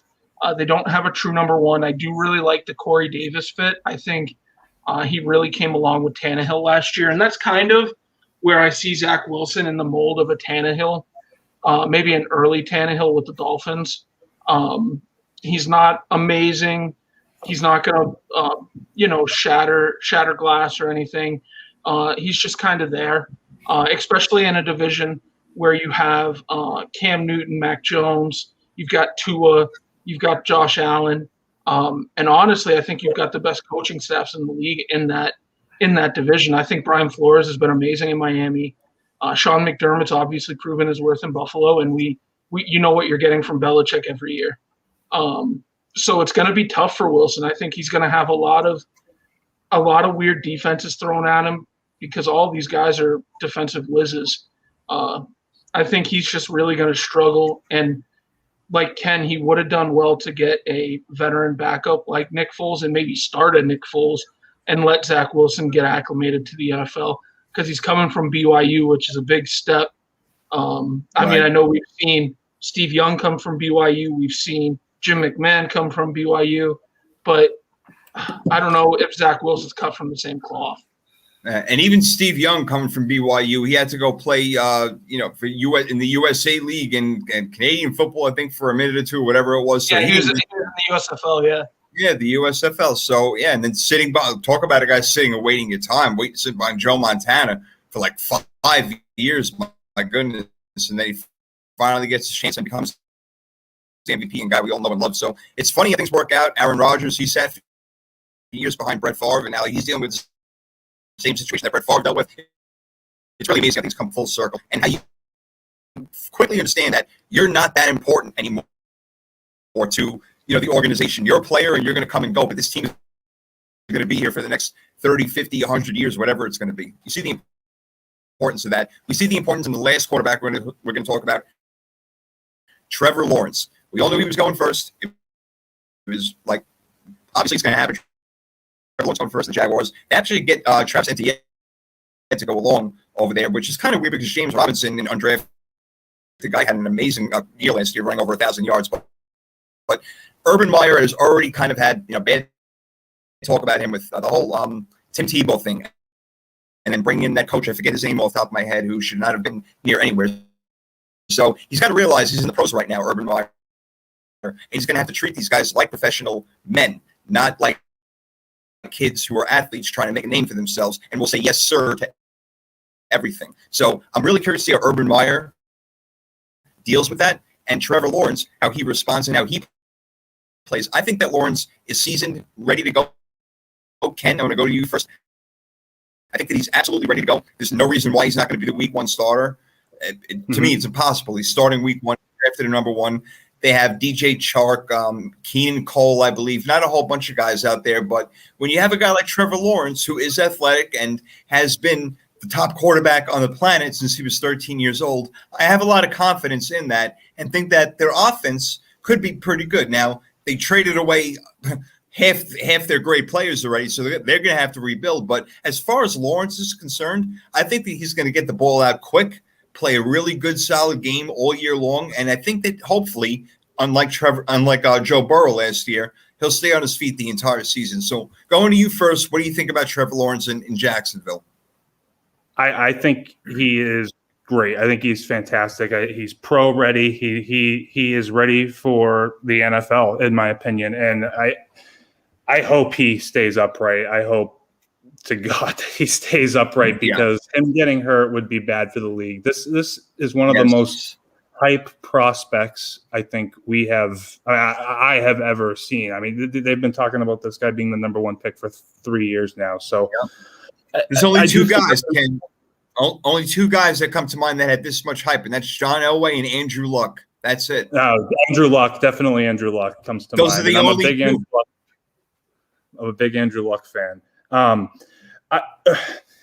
I think Urban Meyer is the great equalizer, like you said. I hope he comes in. I hope he lets these guys play. I hope he understands that this is the pros. This isn't the college game that he's used to. But I think the Jaguars have a good supporting cast, and I think it's going to be an above-average offense with Lawrence, with the 2 running backs, Robinson and Etienne. I think they're going to be able to use them both and use them both well. I think hopefully Carlos Hyde stays far away from the field, and you have those 2 guys kind of handling most of the duties. And you have DJ Chark. I think he regressed some last year, but he was a very strong rookie performer, and I like him to get back to those levels this year as well. I think Lawrence is the type of guy who's going to make the people around him better. I think Laviska Shenault is another one who's going to break out with Lawrence. He's going to be used kind of in that Swiss Army knife type of role, I would expect anyway. And I really like it. I like what they're building. Urban Meyer, like I said, I hope he embraces the NFL level because he's got a really good thing going here. And I'm a believer in Lawrence. I believe in the hype, and I think he's going to do great things. So do I, Ken. I think that was really well said on all points around there. And with Travis Etienne, they're even, playing him at wide receiver now, I hear, in training camp, and, letting him do a little bit of this and a little bit of that. So, Andrew, with Trevor Lawrence, obviously being the number one quarterback, all the pressure in the world should be on him, but he doesn't really feel it, from a few statements that he made going back, being like, like football is not my entire life or whatever. But that doesn't mean that he's not looking at it like, I'm not going to give my job 110%. Obviously, he will. He's going to play his butt out, and I think he's going to do a really good job even this year. Is Jacksonville going to the playoffs? I highly doubt it. They need to get their defense together, Andrew, but I think Trevor Lawrence is actually in the right spot, and things will work out within the next 2 or 3 years. What are your thoughts? And quarterback fixes a lot of things, Jason, even the defense sometimes. So I think if Trevor comes out and does his thing, and I think he's got an assortment of weapons around him. You factor in, like Ken said, DJ Chark and Laviska Shenault, but they've also added Marvin Jones to the mix. Yeah, so you factor him and obviously Travis Etienne, who he has a lot of game action with and chemistry with. And then, of course, James Robinson, a strong rookie season last year, but I think they were just looking for a little bit more explosion for Trevor Lawrence. And I think Travis Etienne can be a guy who can catch, 80, 90 balls out of the backfield. I think he can get to that level and, of course, produce 1,000-yard season for the Jaguars. And I think all of that goes hand in hand with Trevor Lawrence's success. Will their defense get them to the playoffs this year? I think they have some talent there. They still have Josh Allen and Miles Jack and Kalavion, Shashin, guys, CJ Henderson, who they drafted last year at the cornerback position. So they do have some talent. Obviously, like I said, quarterback fixes a lot of things. And if they had a quarterback, that they liked in there. And remember, a couple years ago with Blake Bortles was their quarterback, they went to the AFC Championship game. So it's, right. Again, I'm not dogging on Bortles, but he's not a superstar quarterback by any stretch of the imagination, nor did I ever think he was.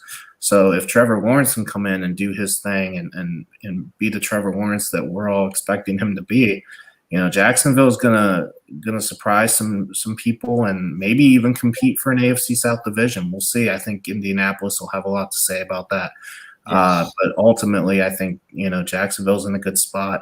I think they have a lot of upside, and we'll begin to see that, relatively soon. Yeah, I mean, no doubt it's either Indies or Titans division to win right now, but that doesn't mean, Shane, in the next year or two, that Trevor Lawrence is going to have his guys right in the mix. No, absolutely, and I don't like all this Gardner Minshew hate I'm hearing from Ken and Andy. He was great. But anyways, he was better than people thought. He was better than people thought, really. You just want that card spot, Shane. Come on. But to veer away from Trevor just for a moment and talk about Travis Etienne, honestly, I kind of compare him to a Matt Forte type, where he's going to catch a bunch of balls out of the backfield, and he's still going to run for a good amount of yards. And you've got James Robinson back there. If I'm him, I'm not taking it as a personal dig. It's just Travis does a few more things that maybe he can't provide. And James is a great goal line back, so he's going to vulture a bunch of touchdowns. He's going to be in a lot of short yardage situations. It's kind of like the Ron Dane, Tiki Barber, duo back in the old Giants days. I'm not saying Travis is that kind of running back or to that level yet, but I think he really could be. He's explosive. It adds familiarity to Trevor, so he's kind of a little more comfortable coming in the offense. They're going to run a kind of college-style offense with Urban Meyer. He's going to tailor it to the offense he was probably running in Clemson. Laviska is going to be amazing. He was pretty good last year, I thought, with Gardner and a few other quarterbacks that threw him the ball. And then you've got DJ Chark or DJ Shark, however you want to say it, going out there, and he's going to be great on the outside. And I think Actually, the Ravens had a deal in place for DJ Chark pre-draft where they were trading Orlando Brown to the Jags for DJ, and I thought that was a great trade for the Ravens, and I think they really missed out on that because I think Chark is really going to have an amazing year with Trevor, and he's got Laviska able to take off some of the pressure off him. He's not going to see a ton of double teams. You got Marvin Jones, who's going to play probably the outside, Laviska in the middle, and then you've got Keelan Cole as a fourth receiver. I mean, they're kind of loaded on the offensive side of the ball if you think about it. Defensively, they drafted that kid from University of Georgia, the cornerback, the really tall guy. I think he's like 6'2".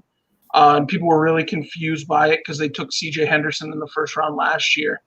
So they've got some good corners, and it's really good that Jalen Ramsey's not in Jacksonville anymore because I think that would have been a problem for Urban. He would have been an issue to handle. Yeah, that otherwise, though, that defense, like Andy said, is no slouch. They just not just a couple years ago, they're in the AFC Championship game. They still have Miles Jack, who's their emotional leader. If I'm not mistaken, is Calais Campbell still there on the defensive No, he line? moved on to Baltimore, I think. Oh, okay. Correct. Yeah. But either way, I mean, I think that defense is pretty young. They're going to be hungry because they're going to want to prove that they can play with the best of them. Granted, I don't think Indy or Tennessee will have much issues with them, but maybe they could make it a game. I think we'll be talking about the Jags making a deep playoff run within the next 2 years, maybe. Yeah, let me tell you something. Tennessee does not have – I'm sorry. I was just going to say real quick. Tennessee does not have the greatest defense, so I could see the Jaguars putting up 40 on them. I could definitely see that. Yeah, I was just going to say. I mean, that's true, but Tennessee has the ultimate X factor, and that's Derrick Henry, who could go off for 250 to 300 yards at a moment's notice. Well, I'm going to bring his name up in a minute. What were you going to say, Andrew? One more addition for the Jaguars at the wide receiver position. They did have Philip Dorsett, who does have some NFL experience. But for me, I'm interested to see, obviously we talk about Chark and Shenault and Marvin Jones and Travis Etienne. And I'm actually really, really intrigued to see if Trevor Lawrence builds any rapport with Colin Johnson, the wide receiver that they drafted last year, late in the draft, late in 2020. He's a guy from Texas, 6'6", has some height, could be a huge red zone target for Trevor Lawrence here at the beginning of the season. I could see him being a big addition too. Just to add on that, I heard that Urban was moving Colin to one of the tight end spots, so there's a good chance he could make some noise. Oh, my God, that means Tim Tebow's not going to make the team. Oh, my goodness, what's going to happen? Jesus Christmas. Oh, my God. All right, we're having a lot of fun over here, guys, on the Power 32 podcast with Shane, Ken, and Andrew. My name is Jason Fearman. We're going to give our Twitter handles out. As you can see, they got theirs up there already. Mine's up there. We'll give you other information later, where to find us and all that good stuff. And, God, man, we're going to have to come back and do a Power Rankings podcast, but we still got a little more for right now. I want to go over a couple of things. It's this or that. So this player or that player, which one would you take? And we're going to do maybe 3 or 4 in here, and then we're going to get to the sports memorabilia topic, which I'm very intrigued to hear what you guys have to say as someone who has worked in that division myself in that field. All right, this or that. Who would you rather have as your quarterback right now? Andrew, let's go to you first. Josh Allen or Lamar Jackson? Ooh, wow. I'm going to make it easy for you. I would edge and say Josh Allen, just because we've seen what we've come to see over the last year regarding Josh Allen's ascension from a accuracy standpoint, from a quarterback standpoint. Yeah. And obviously, both can run. Both have the mobility. But for me, Josh Allen, year over year, in the last 3 years he's been in the league, we've just seen continued improvement from an accuracy standpoint. Obviously, getting a guy like Stephon Diggs will help in that regard, and you could say Lamar could be the same thing, with guys like Sammy Watkins and Rashad Bateman coming in this year. But for me, I'm gonna go with Josh Allen.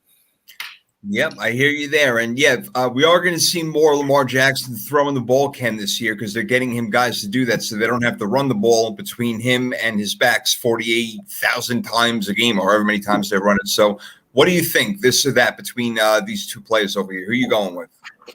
I'm an Allen guy, I think, in this argument, mainly because I do think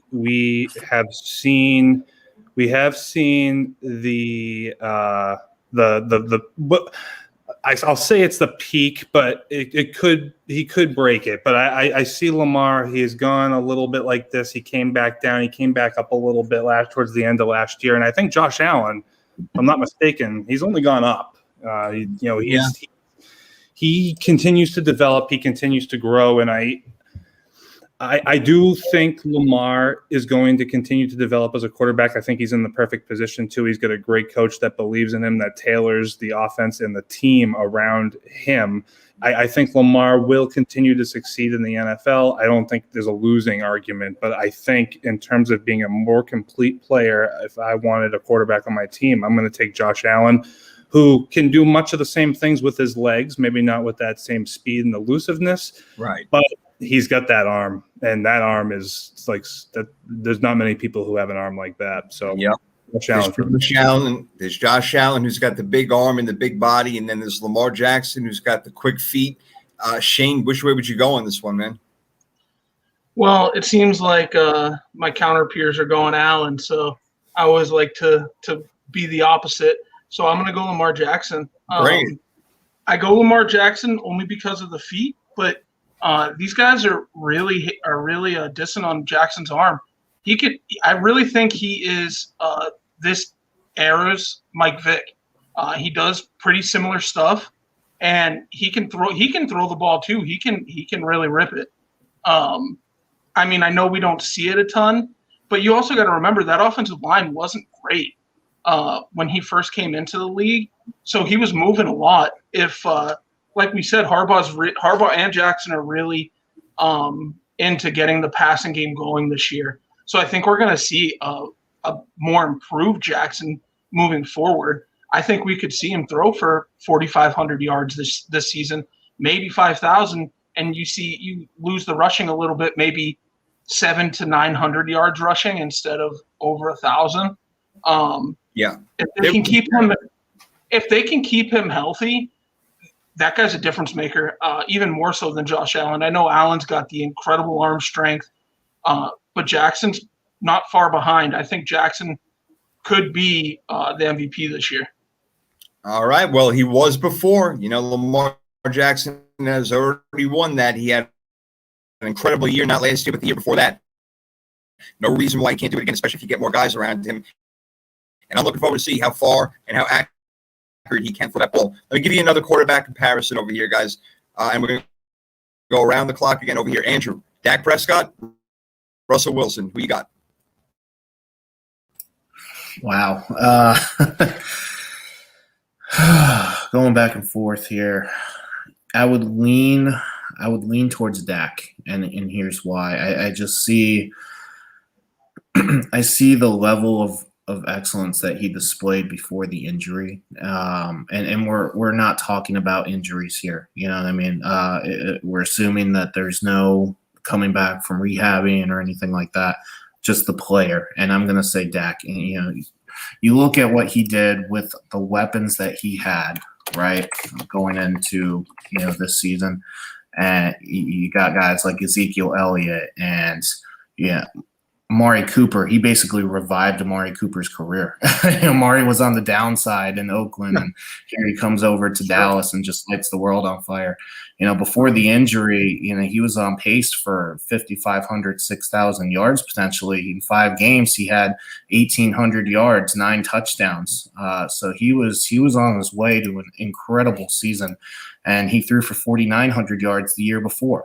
So, I know how great Russell Wilson is, and I'm sure, Ken and Shane might go that route and whatnot. So, and there's nothing wrong with that, obviously, especially with the offensive line issues and, having to be basically, the whole entire team and getting the ball to Metcalf and everything. But, for me, I just love what Dak does, and I'm, big time on him coming back in a bounce back sort of year, coming back from his injury.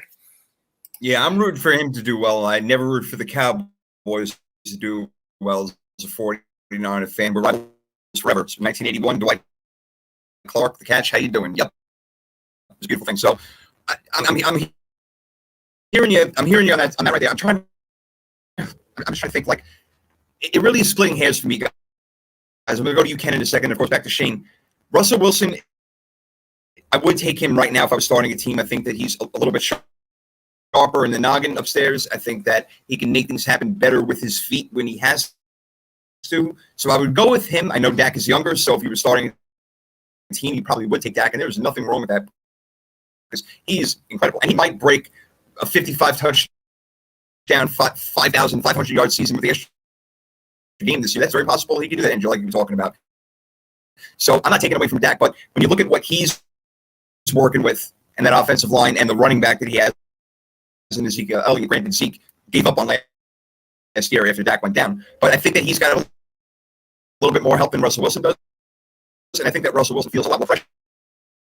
So I've always been a huge Russell Wilson guy, and that's sacrilegious saying that as a 49ers fan, Ken, but I can't help but to love him and love his style of play, and I think that the last half of the season last year was just him, too much pressure, trying to make everything happen, and it brought out the worst in him. So, Ken, what do you think about Dak Prescott versus Russell Wilson at the moment? My main conflict with this is the fact that I resonate with what Andy said in that Dak really is just, he's the perfect professional. I love everything he does on the field. I like the way he carries himself. I think he's a great talent, but I would probably take Wilson.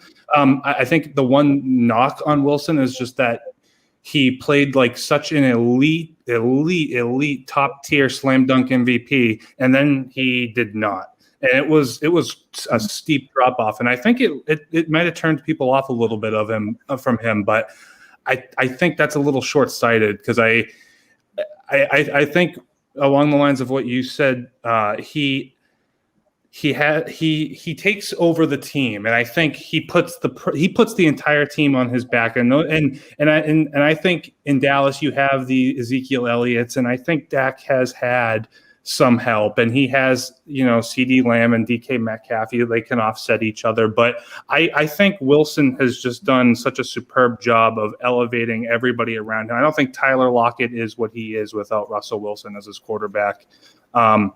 And I think the same could be said for Doug Baldwin, a few years back. And I think he consistently elevates these players to play so much better than what we have ever expected. That I think that's a very rare trait. And he kind of has that LeBron mentality of, he puts so much money and investment into his body in the off season that he could be playing till 45 years old, probably at these levels, if I were to guess. So yeah. I would take Russell Wilson. Yeah, and for me, it's just by a hair, Shane, that I'm taking Russell Wilson. And you take Dak Prescott, I'm not going to yell at you, at anybody for that matter, because he's phenomenal. We saw what he did last year. He may be a little bit more prone to turning it over. Again, he may not have the intellect that Russell Wilson does, and I'm just kind of guessing that from what I see in the field. But I do love Dak Prescott, but I would take Russell Wilson over him, Shane. What would you do? Yeah, for sure. These two quarterbacks, in my opinion, are the pros pro. Like these two guys, like Ken said, carry themselves so well in and out of the game. You don't hear problems with them. You hear how great of teammates they are. And I love Russell Wilson, and I like what he's done in Seattle. And I think he really does. He's, like Ken said, could play till he's 45. He's incredible. He's got the mind of a quarterback. In the offseason, he's playing baseball and spring training for the Yankees. It's crazy. The guy's awesome. But I'm probably taking Dak Prescott. I've been a Prescott fan since he was at Mississippi State. And it's crazy that, it's at this point. It's really showing my age. I'm about to turn 30, so I'm not super old, but I'm not as old as you, Jason. But you're a baby, bro. I don't even hear that. You see like Asante Samuel Jr. coming into the league, and it's crazy that, I'm seeing juniors come in now. But right. Prescott I followed since he was at Mississippi State. I loved him then. When the Cowboys drafted him, I was like, oh, he's definitely taking over for Romo. and he takes over for Romo. Had a great season, like Andy said last year. I thought he was really putting things together, and then he gets hurt, and it's super unfortunate, super freak injury. He's got CeeDee Lamb, he's got Amari Cooper, he's got Ezekiel Elliott, he's got Michael Gallup. He's got so many weapons in Dallas. It's going to be insane. And if Dallas's defense is as good as I think they'll be after this draft, he's gonna be making some noise in the NFC this year. And it's not going to be a weak NFC East this year. I think we're going to see a strong Cowboys team. I'm not saying Russell's not going to do the same over in Seattle, but if I'm starting a team, I'm taking the younger guy who I think has a little more upside.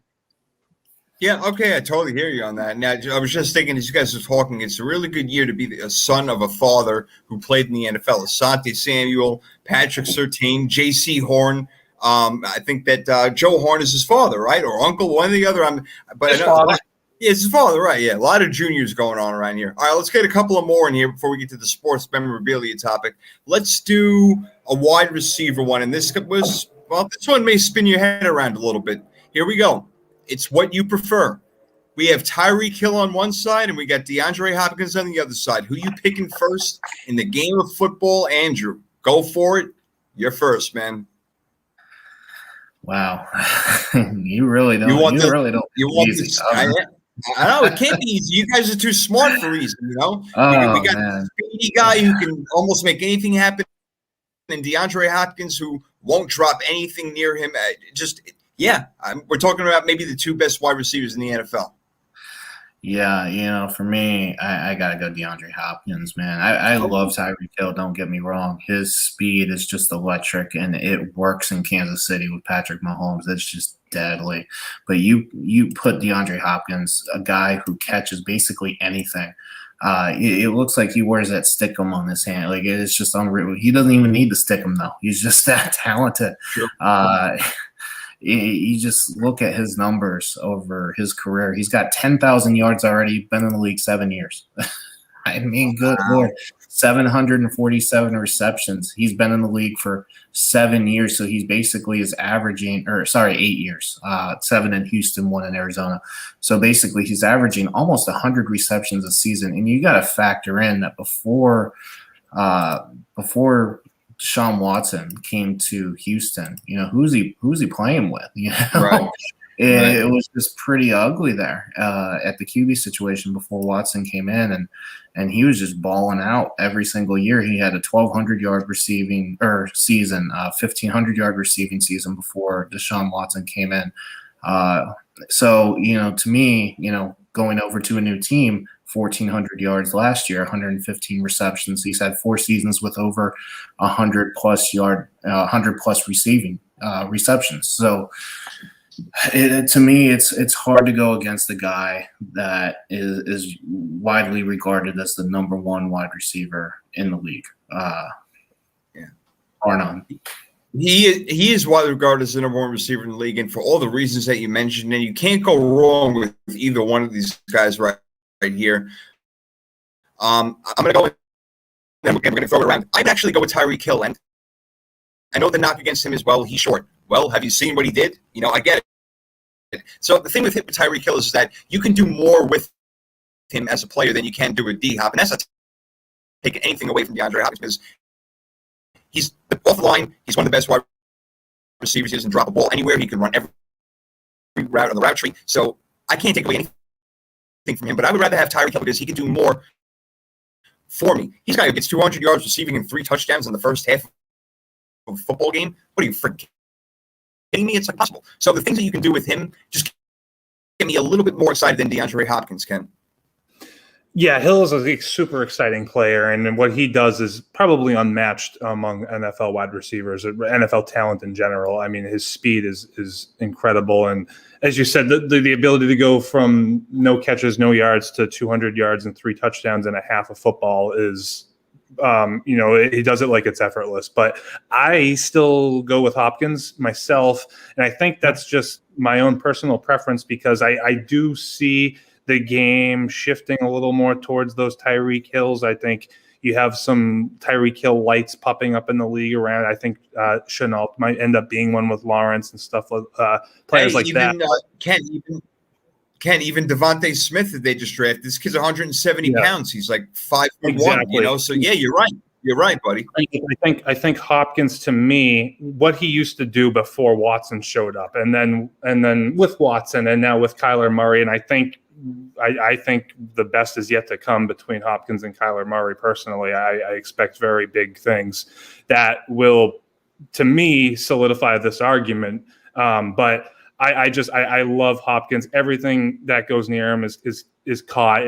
Like Andy said, he has to stick them on his gloves practically. It's incredible, and it's another argument where you can't go wrong. But if I'm going to pick one, I'm going to go with Hopkins and stick with that prototypical big wideout that you can throw it within a mile radius and he'll go up and get it. So for me, it's Hopkins. Yeah, that's why I'm doing this where it's more like stylistic between Lamar Jackson, Josh Allen type of thing, you know, which style do you like more? So Shane, with this one, which way you going? They both are going D-Hop, and I'm not mad at them for doing it, but I just can't get over what Tyreek Hill can do in this league. It amazes me every weekend. No, absolutely. And the NFL, they have a saying, you know, what have you done for me lately? And I have to go with D-Hop because Ken, who is the most amazing fantasy commissioner, he runs our fantasy football league. D-Hop won me his league 2 years in a row, almost single-handedly. Oh, wow. Okay. So he's won me quite a bit of money, upwards of $2,000. So so I have to go with D-Hop, not only because of that, but because he's just amazing. I mean, you saw the one-handed catch this year in the end zone. I love Tyreek's speed, but speed can only get you so far. I mean, he will age, and will he lose that speed? I mean, that's yet to be determined. But I mean, even if he lost a step, I mean, as the league progresses, you're probably going to get faster DBs that can keep up with him if he does lose a step. Whereas DeAndre is a more physical receiver. No one's out jumping him. He catches everything that comes to him, runs every route in the route tree, has stick him on his hands, like Andy said. This guy's just amazing. And like Ken said, too, I hate that they went before me because they took all the good talking points.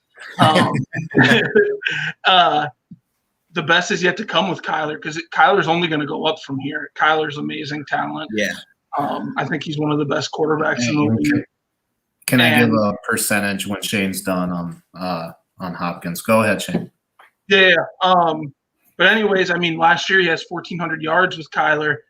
I think he could pop off for another 200 this year, maybe make it 1,600, get another 10 touchdowns. The guy's just insane. He just does everything. It is. No, I totally agree. And that's why, again, with these, you can't go wrong. It's what you prefer. And I would prefer to have DeAndre Hopkins on my team any freaking day of the week, obviously. I mean, how could you not? He goes to Arizona immediately. He's doing everything over there. So he's that kind of player, plug and play, and he's going to do everything you want him to do. Amazing. All right. And I think I got one. Oh, DeAndre Hopkins since 2018, 8 drops. That's it. Wow. And you think about that from a target standpoint, that's over, if I'm not mistaken, about 370 targets. So only 8 drops of those 370 plus targets over the last 3 seasons. That really is amazing. That's amazing. Unbelievable. That's hard to do, again, when you're being targeted so many times, 13 times a game or whatever it is. All right, let me get one more this or that in there, and then we're going to get to the sports memorabilia action. Now, again, we're going with stylistic here, guys, so let's figure it out. I'm going to go first on this one because I haven't thought about it. I just wrote the names down, and I'm putting them together. We have Derrick Henry on one side, and we have Alvin Kamara on the other side, all right? This is going to be a little tough. Do you want the big bruiser, Derrick Henry's going to come in and smash your face inside out and break your helmet and break your heart while he's doing it? Or do you want Alvin Kamara, who can slash, he can go outside, he can catch it out of the backfield? Again, these are two guys who can get 2,000 yards from scrimmage. Derrick Henry's going to do it pretty much on the ground. Alvin Kamara is going to do it in both ways. So, guys, I would rather have Alvin Kamara because Derrick Henry, again, he's a bell cow. He gets all the touches all the time, and it's eventually going to wear down on him, which is why I thought the Titans should have drafted Travis Etienne this year to go along and spell Derrick Henry on third down and have another great back over there. All right. So, but that's where I think I have to go on this one. Alvin Kamara, who can do just everything. I mean, the guy scored 6 touchdowns in 45 seconds. He could have broke the record if they wanted to last year. So I would think I would take Kamara. I'm not knocking Henry, but I would go Kamara, Shane. Let's start with you. Well, I'm going to go opposite on that. I'm going to go Derrick Henry. My first talking point is going to be, did you see his workout in the this past offseason where he had those chains on him doing the push-ups? It was insane. Just Send insane. me that, Shane. I haven't seen that. That's good. I'll You send know you the what's so link. funny about that? Nobody does push-ups with chains on during a football game. So keep going. But no, not only that, running backs that have over 300 touches always regress the following year, it seems. I mean, that was the trend in the NFL, right? 300 touches, that's a mark of death. He had 300 touches in 2019, 1,500 yards, 16 touchdowns. And then doubles down on that this year, 378 touches this past year, over 2,000 yards rushing, another 17 touchdowns. This guy just seems like an animal. His workout routine seems like he's built to move. He's going to get more touches. He's fast. He's big. It's just like it's another breed. You don't really see that. You don't see the big bruiser that can move. And he can move. He's fast. I know Alvin's fast and shifty, but I would say Derrick's pretty fast and shifty himself. Devastating stiff arm, run through anyone. I think he could outrun just about anyone. He's just amazing. The guy is unstoppable, and I would take him in a heartbeat, probably over any running back in the league. I hear you, and a lot of people would say that. And the guy that he reminds me of, if we can go back in time a little bit over here, is Christian Okoye. All right, the Nigerian Nightmare from Kansas City. I mean, he would just bust your ass. Earl Campbell type of guy. I thought Earl Campbell when I saw him. Yep, Earl Campbell. It makes a lot of sense. So yeah, I'm hearing it from both sides of it. Again, I'm an Alvin Kamara guy with this between them because I like his versatility. But Ken, what do you think? I am 100% Team Derrick Henry here. One of my favorite players in the league. I think he does something that's dying in this league, and that is that workhorse back. And I would love to see some more of them come through. I don't think I'm going to get my wish, but he is the true prototypical workhorse back. I think it must be like trying to tackle a truck or tackling a horse. I can't imagine being a defender running into that guy and getting back up and going back into the huddle. I'd be out of commission. He does everything right. I think he, as Shane said, he stole my stat. The 300 rushing yards is typically a death sentence the following year. He goes for 380 near carries and has a 2,000-yard season. And I just don't think I would ever bet against him. Not to say that Kamara is not great. Of course he is. I do wonder what Kamara will do without Drew Brees. Not to say I think his talent takes a step back or anything like that, but I do wonder about his ability to be as effective or handle the ball as much in a Jameis or Taysom-led offense. And I just think, Derrick Henry, while the wheels should fall off at a certain point, I feel like I'm more of the mind of just let them happen and just keep trotting this guy out there and keep feeding it to him until it does. Because if you feed him 30 times a game, by the time the fourth quarter comes around, those defenders, they don't want anything to do with him anymore. And I think that's really that's why you see he has those slow starts. He has a slow start as the season progresses and teams start to wear down and get injured and get tired and bye weeks start to exhaust. Henry heats up. He always gets all his numbers in week 15, week 16, week 17. And I think that goes a long way. And I think had Tennessee made some noise in the playoffs last year, and I think, or 2 years ago, and I think if they continue, they can certainly, they get some holes. They have holes elsewhere outside of Henry. But I think if you had the supporting cast with Henry, that's a Super Bowl winning team, because I don't think anyone's going to want to stop that. And you get into those January, February cold games in the playoffs, I think that's where Derrick Henry truly shines. He hasn't totally gotten a chance to do that yet, deep into the playoffs. That's the one thing missing. Right. But I'd love to see it. And for that reason, I'm going to go with Henry. Yeah, he was MIA in the playoffs last year. He was completely missing action. I think he had 14 yards rushing or something like that. Wasn't, right. Yeah. So it was the year he knocked off Brady. That was Brady's last game as a Patriot, right? Right. There you go.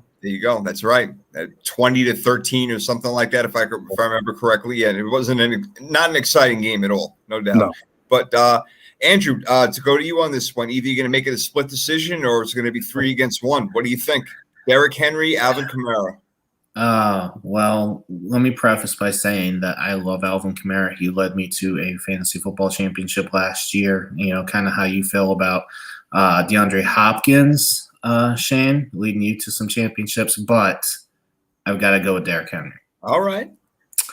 So here's the thing, and this is the only topic I wish I went first. I went first on the other ones. I wish I went first because Shane and Ken kind of both nailed it perfectly, and I hate to reiterate it, but I'll add a couple more items to it. So it's a dying breed, like Ken said. The pound physical running back. We have a lot of Alvin Kamara type running backs, and that's not to take away from Kamara by any stretch. He is as talented as any running back in this league, with guys like Christian McCaffrey to lead the charge, with the guys who can, catch out of the backfield and, give you a 1,200-yard, 1,300-yard rushing season. So for me, there's a lot more of them out there. But if you can trot out a Derrick Henry, a bruiser, a guy who's going to give you 4 career 200-plus yard rushing games, and I believe he had 3 last season alone. He had a 212-yard game, a 215-yard game, and a 250-yard game in Week 17 to cap off their division championship, or them getting into the playoffs against Houston. And that was a wild 41-38 affair, and he needed every single yard of that. 250 yards, 34 attempts. And he was their main reason a couple years ago why they got to the AFC Championship game. They knocked off Tom Brady. They went to Baltimore to knock off Lamar Jackson at the time. And they were very close to going to the Super Bowl. I mean, they were, somewhat close in getting to Patrick Mahomes, and he was their bell cow. And so to me, I think it's just because it's a dying breed in this league. It's kind of a unique skill set right now. We're trotting out all these kind of guys. We're seeing like Travis Etienne get drafted, and I love those type of running backs. And on Madden, I would love to have a guy like Alvin Kamara, but we're talking about how we're going to build a team who I would like to just put in there as a skill set in a dying breed. I think, like Ken said, the later into the season you go, especially now adding another week and another game, I just think that, having a guy like Derrick Henry in his prime, only going to be 27 years old this year. You could argue as long as he stays healthy, and that's an if, because like I said, he's getting almost 350 to 400 targets a season.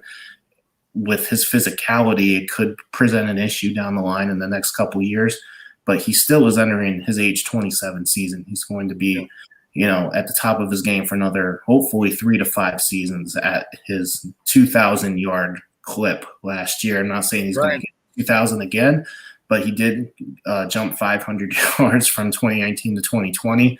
I think he'll probably finish in that 1,500 to 1,700 yard area. I think that's a reasonable expectation for him. And, we saw what Kamara did, in that 6 touchdown game last year late. I think it was on Thanksgiving, just was awesome for me from a fantasy perspective. But, for me, late in the season, playoff team, give me Derrick Henry all day. All right. I could dig it. And again, I got no problem with that.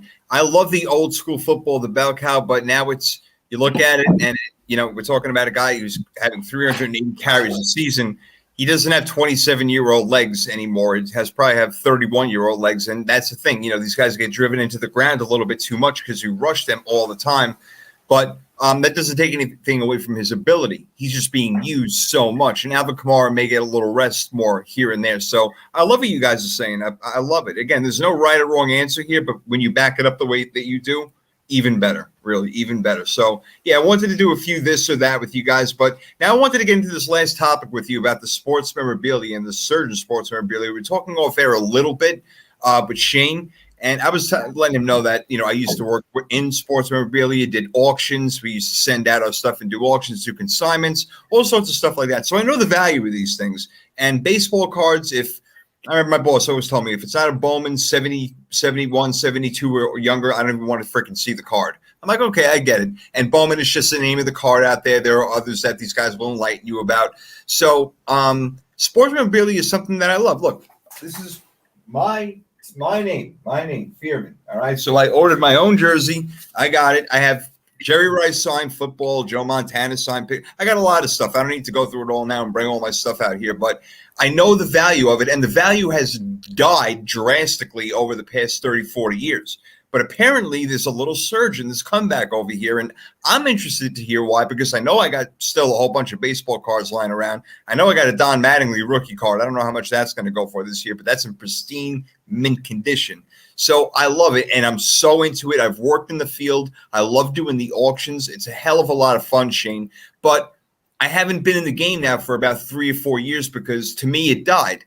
And I just went along kind of living my life, doing my thing. I still got all my stuff. I got my Yogi Berra signed picture standing next to Babe Ruth. How I got that, I have no idea still to this day, but somehow it ended up in my collection for all these signatures. Willie Mays when he was on the Mets, all this sort of stuff. So, Shane, talk to me about the surge in sports memorabilia, which I love that it's coming back because I can make a buck or two now. Yeah. So with COVID came what I would call COVID boredness. I was laid off from work, and I decided to join what was pretty foreign to me at the time. It was called a card break. And basically you pay for a spot, you get a team, and then there's someone on, they use twitch.tv.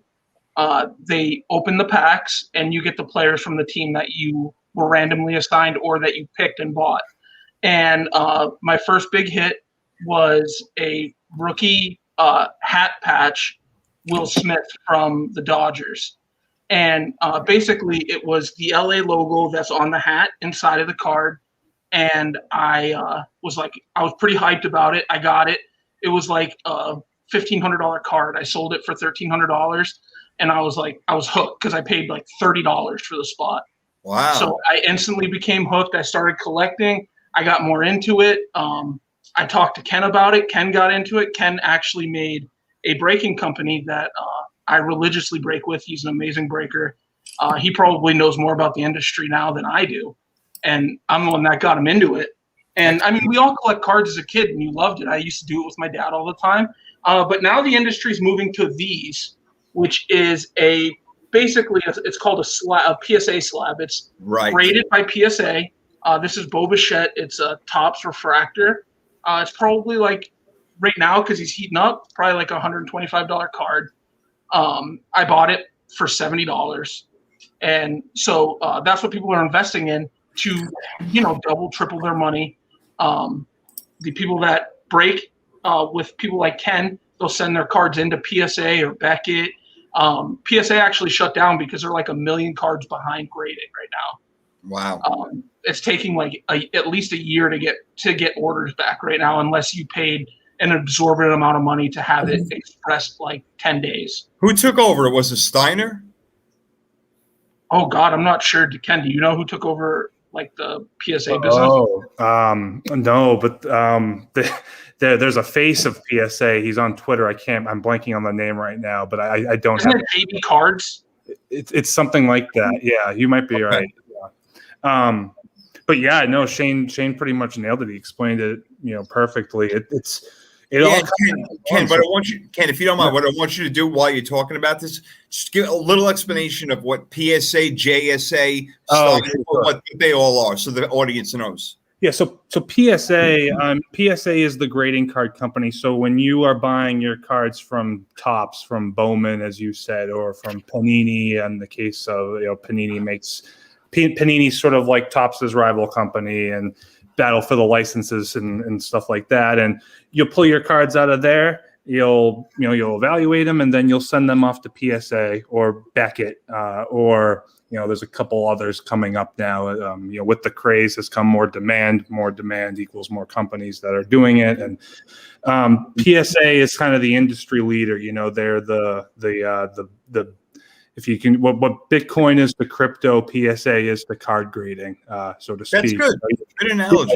So, those are what go for the most. As Shane said, he's got that refractor chrome Bo Bichette, and it's all about a give and take. At the end of the day, if you're in it to make money, it could be a struggle. You might not. You might break even sometimes. You'll buy into a break. It's sort of a gamble. You might wake out. You might not. The story that got me into it was I bought into a break with a $20-$30 spot and ended up getting a Vlad Guerrero Jr., Fernando Tatis Jr. dual autograph that I still have. I haven't sold it yet, and you should show that, Ken. Oh, I should. Yeah, if I have it, I think it's over there. But yeah, no, it's been a lot of fun to get back into it. I don't know if you've seen on the news, but there's this sort of big influx of demand for retail cards that you could walk into Target, walk into Walmart and get. It got to the point where first there were people waiting in lines in stores, waiting for the vendors to show up to get these cards. That translated into Target saying, we're only going to do this on Fridays at 9 a.m. So people were camping out overnight just to get their hands on this sealed wax product of cards, not knowing what's inside. Wow. It got to the point where Target was spending so much money on police details and security and employee safety, they scrapped it. You can't even go into Target to buy baseball cards right now because of the demand. To give you an example, I think it was the basketball product, big Prism. Prism is a big basketball product that released a month or two ago, and I was lucky enough. I was just in a Walmart, and the person was stocking. I stumbled upon it, and I grabbed two of them. Went home and started looking at the comps. Those boxes that were $20 each were selling on the aftermarket for $200. 10 times your money just for not even doing anything. So if you had an avenue and you had an outlet and you could get your hands on it, it was a really good source of income for some of these kids, these high school kids that were going and hanging out at Target all day waiting for cards. And wow. So it could be thought of as a good thing. It could be thought of as a bad thing because certain kids can't get their hands on cards anymore without paying these crazy aftermarket prices. But unbelievable. It sort of just all goes into the premise that the hobby just got reinvigorated by the pandemic, and it's really something. I mean, I've enjoyed my time being a part of it, and like I said, I do run some breaks with East Coast Breaking Co. From time to time. It's a lot of fun. We have a great community, and that's really what it's all about. If you're in it to make money, you might be disappointed, but if you're in it to collect the cards you love, get the players you love, meet some awesome people, it's a really good time. Yeah, that's really cool. I love that, guys. You guys explained that really well. And I'm going to go to Andrew now and just to say a couple of things because, I know exactly what you guys are talking about, especially when doing consignments and things like that. We put together in a whole box so you make sure nothing's breaking, whether it's pictures, helmets, footballs, baseballs, anything like that. You send it out. You expect a certain price. You bring it back. So I was on both ends of that. And, yeah, sometimes you open a box like, oh, damn, I got an Eli Manning jersey, a signed jersey. Pretty cool. You know what? Store it in the closet, man. Good one. So, yeah, you could do really well with that stuff. And I was bigger on it when I was a kid and then kind of lost touch over the past couple of years, Andrew. But I hear where these guys are coming from, and now it's making a comeback. I feel like I need to get back in the business.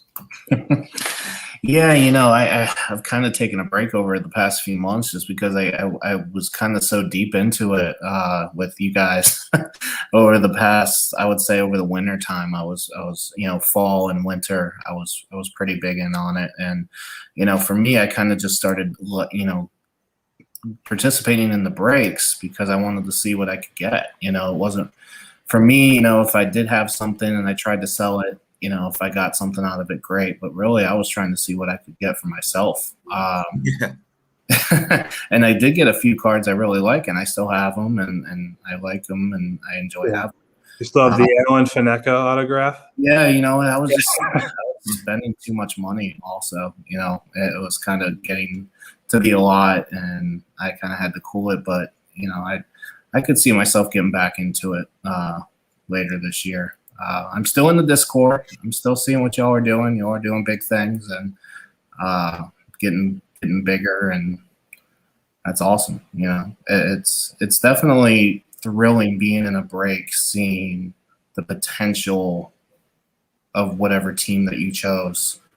For me, I like collecting a lot of the Steelers. Steelers are my team. So, the biggest thing for me is if I ever got like a Jerome Bettis autograph, I'd probably cry. That would be. I'm not as big into cards as Shane and Ken, but if I got something like that, that would be life-changing for me. Yeah, I hear you. So, Jason, one more point Yeah. to what's driven the hobby really is when the pandemic hit, there was a lot of uncertainty in Wall Street. So a lot of big whales with Wall Street liquidated their funds from some of their stocks and put it into cards because they felt like cards were more of I guess it's more tangible, and they could see what their money's worth. So that's really what drove the hobby as well, moving forward. And then, like Ken said, the sealed wax product, the retail product you can buy for $20 and then resell for $200 to $300 a box is really what pushed the hobby forward. And the way I take it is, like, for people listening, don't go into a break thinking you're going to hit it big, because a lot of times you don't hit the big whale cards all the time. I've hit maybe 4 huge cards. One of them was from Ken. It was a Justin Herbert that I forgot he pulled for me. It was before Herbert even starting. And now he's like the hot commodity in the NFL world. Is anything Herbert sells for big bucks. And but the way I look at it is get what you love, collect what you love, because if the card bubble does burst again, which it could, the cards that are worth nothing, at least they're worth something to you. Exactly. Right. That makes perfect sense. Exactly. Get the stuff that you love. Exactly. Because you know what? If it's not going to leave your house and you're not going to get money, excuse me, guys, back for it, at least you got something that you really love. A team, a player, whatever it may be. Yeah, that stuff, it's really, really exciting. And I can feel I'm getting like energetic talking about it, thinking I'm putting myself back in my office and I'm like, opening up the box. What do we got over here? All right. And how much money we got for this thing? Okay, this is a lot of fun. Loving it. And just remember, like, different pieces coming in. I was like blowing me away. And then, seeing like the first Saquon Barkley, Penn State. I'm like, oh my God. I'm like, I want all this stuff, man. It's great. Mm-hmm. The thing about the cards, as you guys know, if they are not, listen, everybody out there listening, if you got cards, don't waste your time if they're in crappy shape. These things have to be in mint, premium, pristine condition, unless we're talking about a card from the 50s, 40s, 30s, 20s that will have maybe, Lou Gehrig that has his signature on it. That card could look like shit, and you're still going to get a lot of money. But anything, again, that is recent, like what Shane had showed you, it's got to be in mint condition, A+ all the way, right? You'd be surprised. Michael Jordan rookies, which are still, I would consider rather new because it's from the 80s. So, it's pretty, not super new, but PSA 6's Michael Jordan rookies go for thousands. So, not every card has to be mint, but like if you're looking at newer cards, yeah, they've got to be pretty good condition, unless it's Mike Trout. Yeah, tell everybody about Mike Trout. What's this card going for, Shane? Tell him. So it was I think it was a number to 5 Mike Trout auto rookie, sold for $4 million. So all Trouts are pretty expensive. Same with Mookie Betts. Rookies are pretty expensive as well. Yeah, that makes sense. Yeah, those would be a couple of the guys up there that would make a lot of sense. So I would think Jacob deGrom, my boy in New York Mets, his card should be worth something signed. But when you're on the Mets, things aren't really worth a whole lot over there with the New York Mets, unfortunately. But I love my team. I live and die with all of them, the Mets, the Knicks, and the 49ers. I'm living and dying with you guys tonight. This has been great. It's been all living. This has been a lot of fun, different kind of podcasts we did this time, and I loved it, even getting into the sports memorabilia stuff, which I haven't even talked about in a couple of years. So I'm like, yeah, you guys are making me, I have to go running. I got to see what I got right now. I'm like, all right, it's going to be in additional. So, yeah, I got some stuff. Maybe I'll make a few dollars. So that makes a lot of sense. But this has been awesome. I'm so glad you guys agreed to come on. I really appreciate it. Let's go round table and just let everybody know where they can find you and what you're all about and what you're doing. Viggy, take it away, man. You first. All right. Well, I'm doing, during the baseball season, doing a lot of no-run first inning bets. And you can find me at Viggy Bets. Best bet in sports. It gets you riled up. It's a quick 10, 15-minute bet. It gets over with pretty quickly. It keeps you on your toes, man. I love it. So come on, follow me, Viggy Bets. Let's have some fun this year.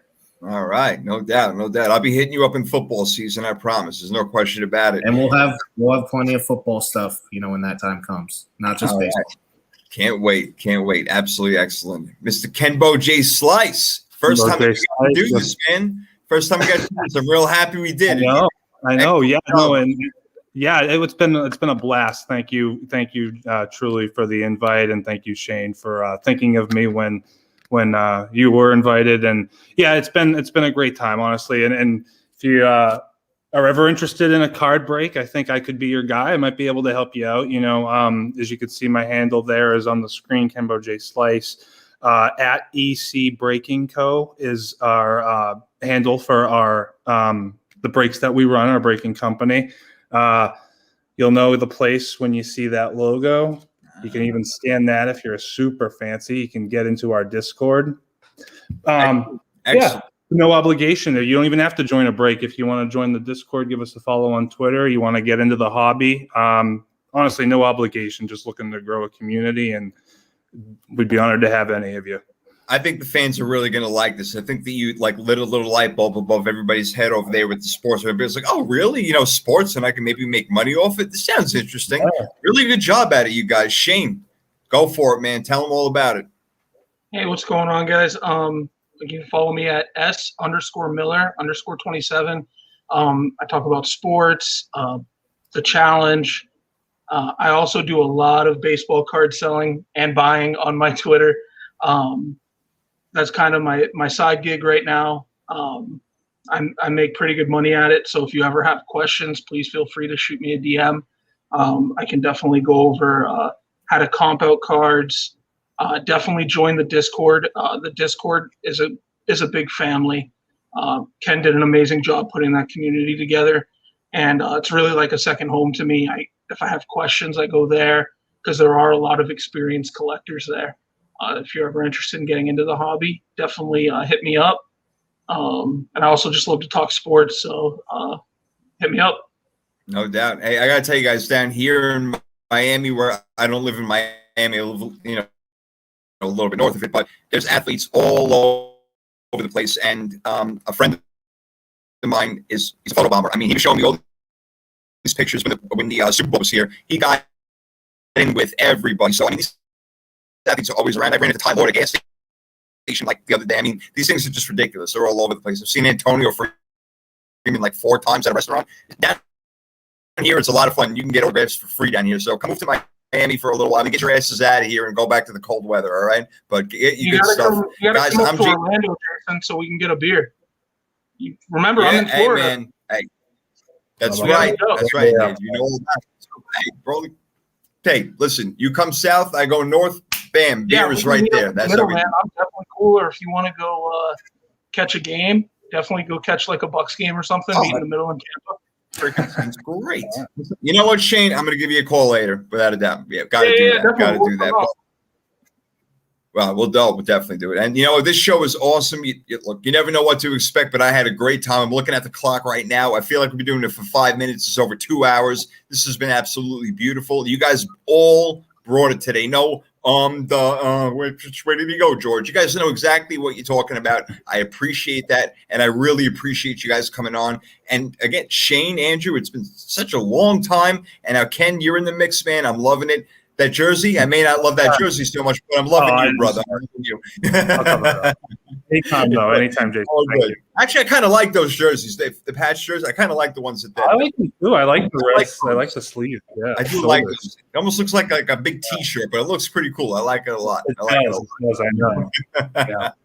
Again, thank you for having us, Jason. I really appreciate it. Thank you, Jason. Oh man, Thank you, Jason. That was great. Guys, the pleasure was all mine. It really was all mine. I know it's getting late. We all got things to do. We got to make money tomorrow, wake up early and do what we got to do. So listen, again, thank you guys so much. I want to do this again, and I want to do a power rankings with you guys the next time we do this. So we'll be in touch and make this thing happen, all right? Let's do it. Yeah. All right, guys. In the words of Porky Pig, bleep, bleep, bleep. That's all, folks. We're out of here. Hope you enjoyed it. See you later.